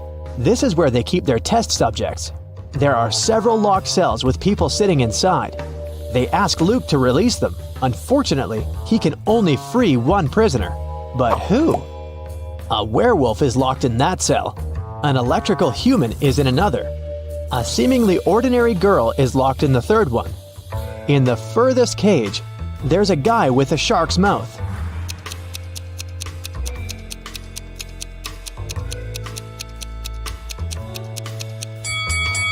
Luke should save the girl. Come on, all the other prisoners are scary monsters. Did you expect a trick?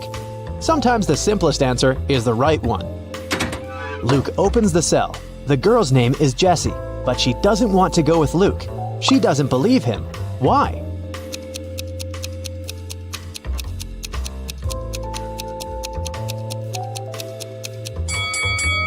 Because Luke is wearing a lab coat. He explains to Jessie that he put on these clothes to remain unnoticed. He's as much of a prisoner here as she is. Jessie finally believes him. Together, they escape from the lab, but the guards and scientists notice them. Our heroes are trapped. There are 3 rooms in front of them. An electrical current is running non-stop through the first one. 3 ferocious lions are in the second room. There's a fire raging in the third one. How should Luke and Jessie escape?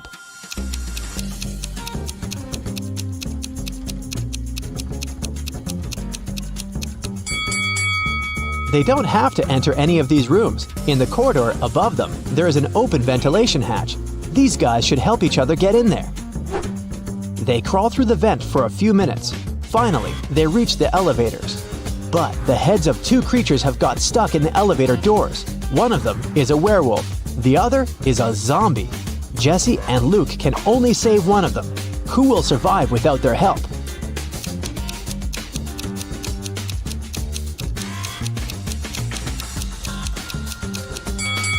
The guys save the werewolf because the zombie is no longer alive anyway. He can survive even without his head. The werewolf runs away while Luke and Jessie get into the elevator. The laboratory is located deep underground, so they go 40 floors up. The doors open, and they find themselves inside an old hut. Our heroes go outside and see a winter forest. Jessie and Luke run forward as fast as they can. They hear dogs barking and people screaming. The scientists are chasing them. The guys come to a crossroads. The first way leads to a lake. At the beginning of the second road, there's a sign, "Beware of wolves." The third road leads to a high cliff. Where should they go?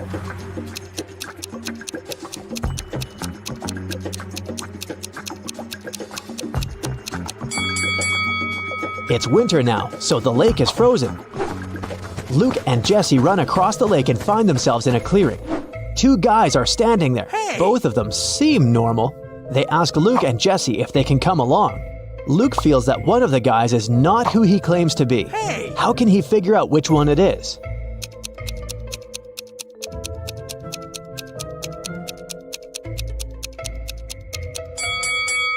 If you pay attention to the footprints in the snow, you'll see how this guy appeared here, but there are no footprints near the second guy. How did he get here? It's suspicious. Jessie and Luke agree to take along the first guy. His name is Max. He says he's also escaped from the lab. He knows there's a road somewhere nearby, so they decide to find it. They wander through the forest for several hours. No one seems to be chasing them anymore. But now, they have a new problem. They're cold and hungry. Sometime later, they see a small house where they can warm up. But the door is locked. Where's the key?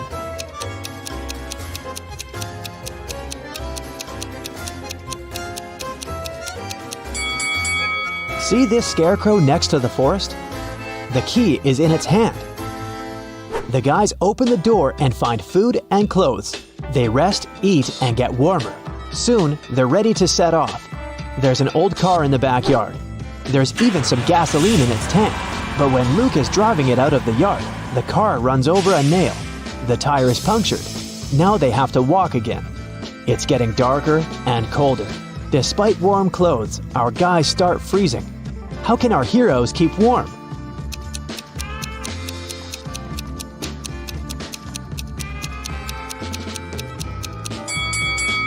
There are old dry leaves, moss, and grass under the snow. Luke, Jesse, and Max put all this inside their clothes. Yeah, they stain their t-shirts and sweaters, but they also create an additional layer of protection against the cold. Finally, they're near the edge of the forest. Through tree branches, the guys see a road illuminated by moonlight. They're saved. Now they only need to catch a car. Max, Luke, and Jesse walk along the highway and finally see headlights. Luke raises his arm to stop the car.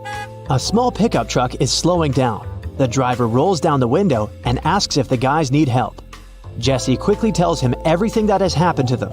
The driver asks them to get in the car, but Luke doesn't want to. He's sure that this man is one of the bad guys.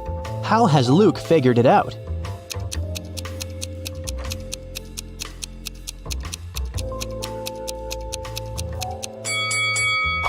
When Luke woke up in the lab, he paid attention to the pictures of the scientists on the wall. This driver is one of them. The guys run back into the forest where they come across a pack of wolves. The hungry animals surround our heroes. One of the wolves is about to attack, but a loud howl scares it, and it runs away. A monster covered with fur comes out of the bushes. Max screams and is about to run away, but Jesse and Luke look calm. Why?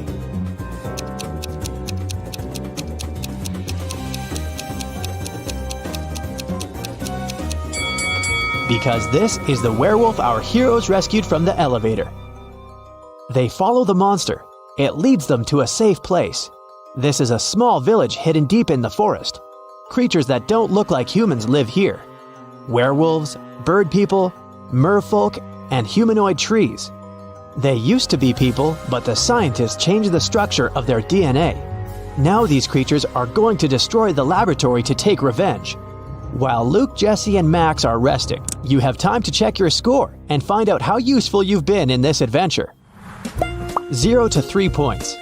Luke wouldn't have gotten out of the lab if he had listened to you. It's still difficult for you to get out of tricky situations. Maybe you were too nervous. Or perhaps you should work on your ability to focus. 4 to 7 points. You've been helping the guys get out of trouble pretty well, but still, this is not enough to become a team leader. You'll definitely get better after a little more practice. 8 to 11 points. You can find a way out of almost any difficult situation and deal with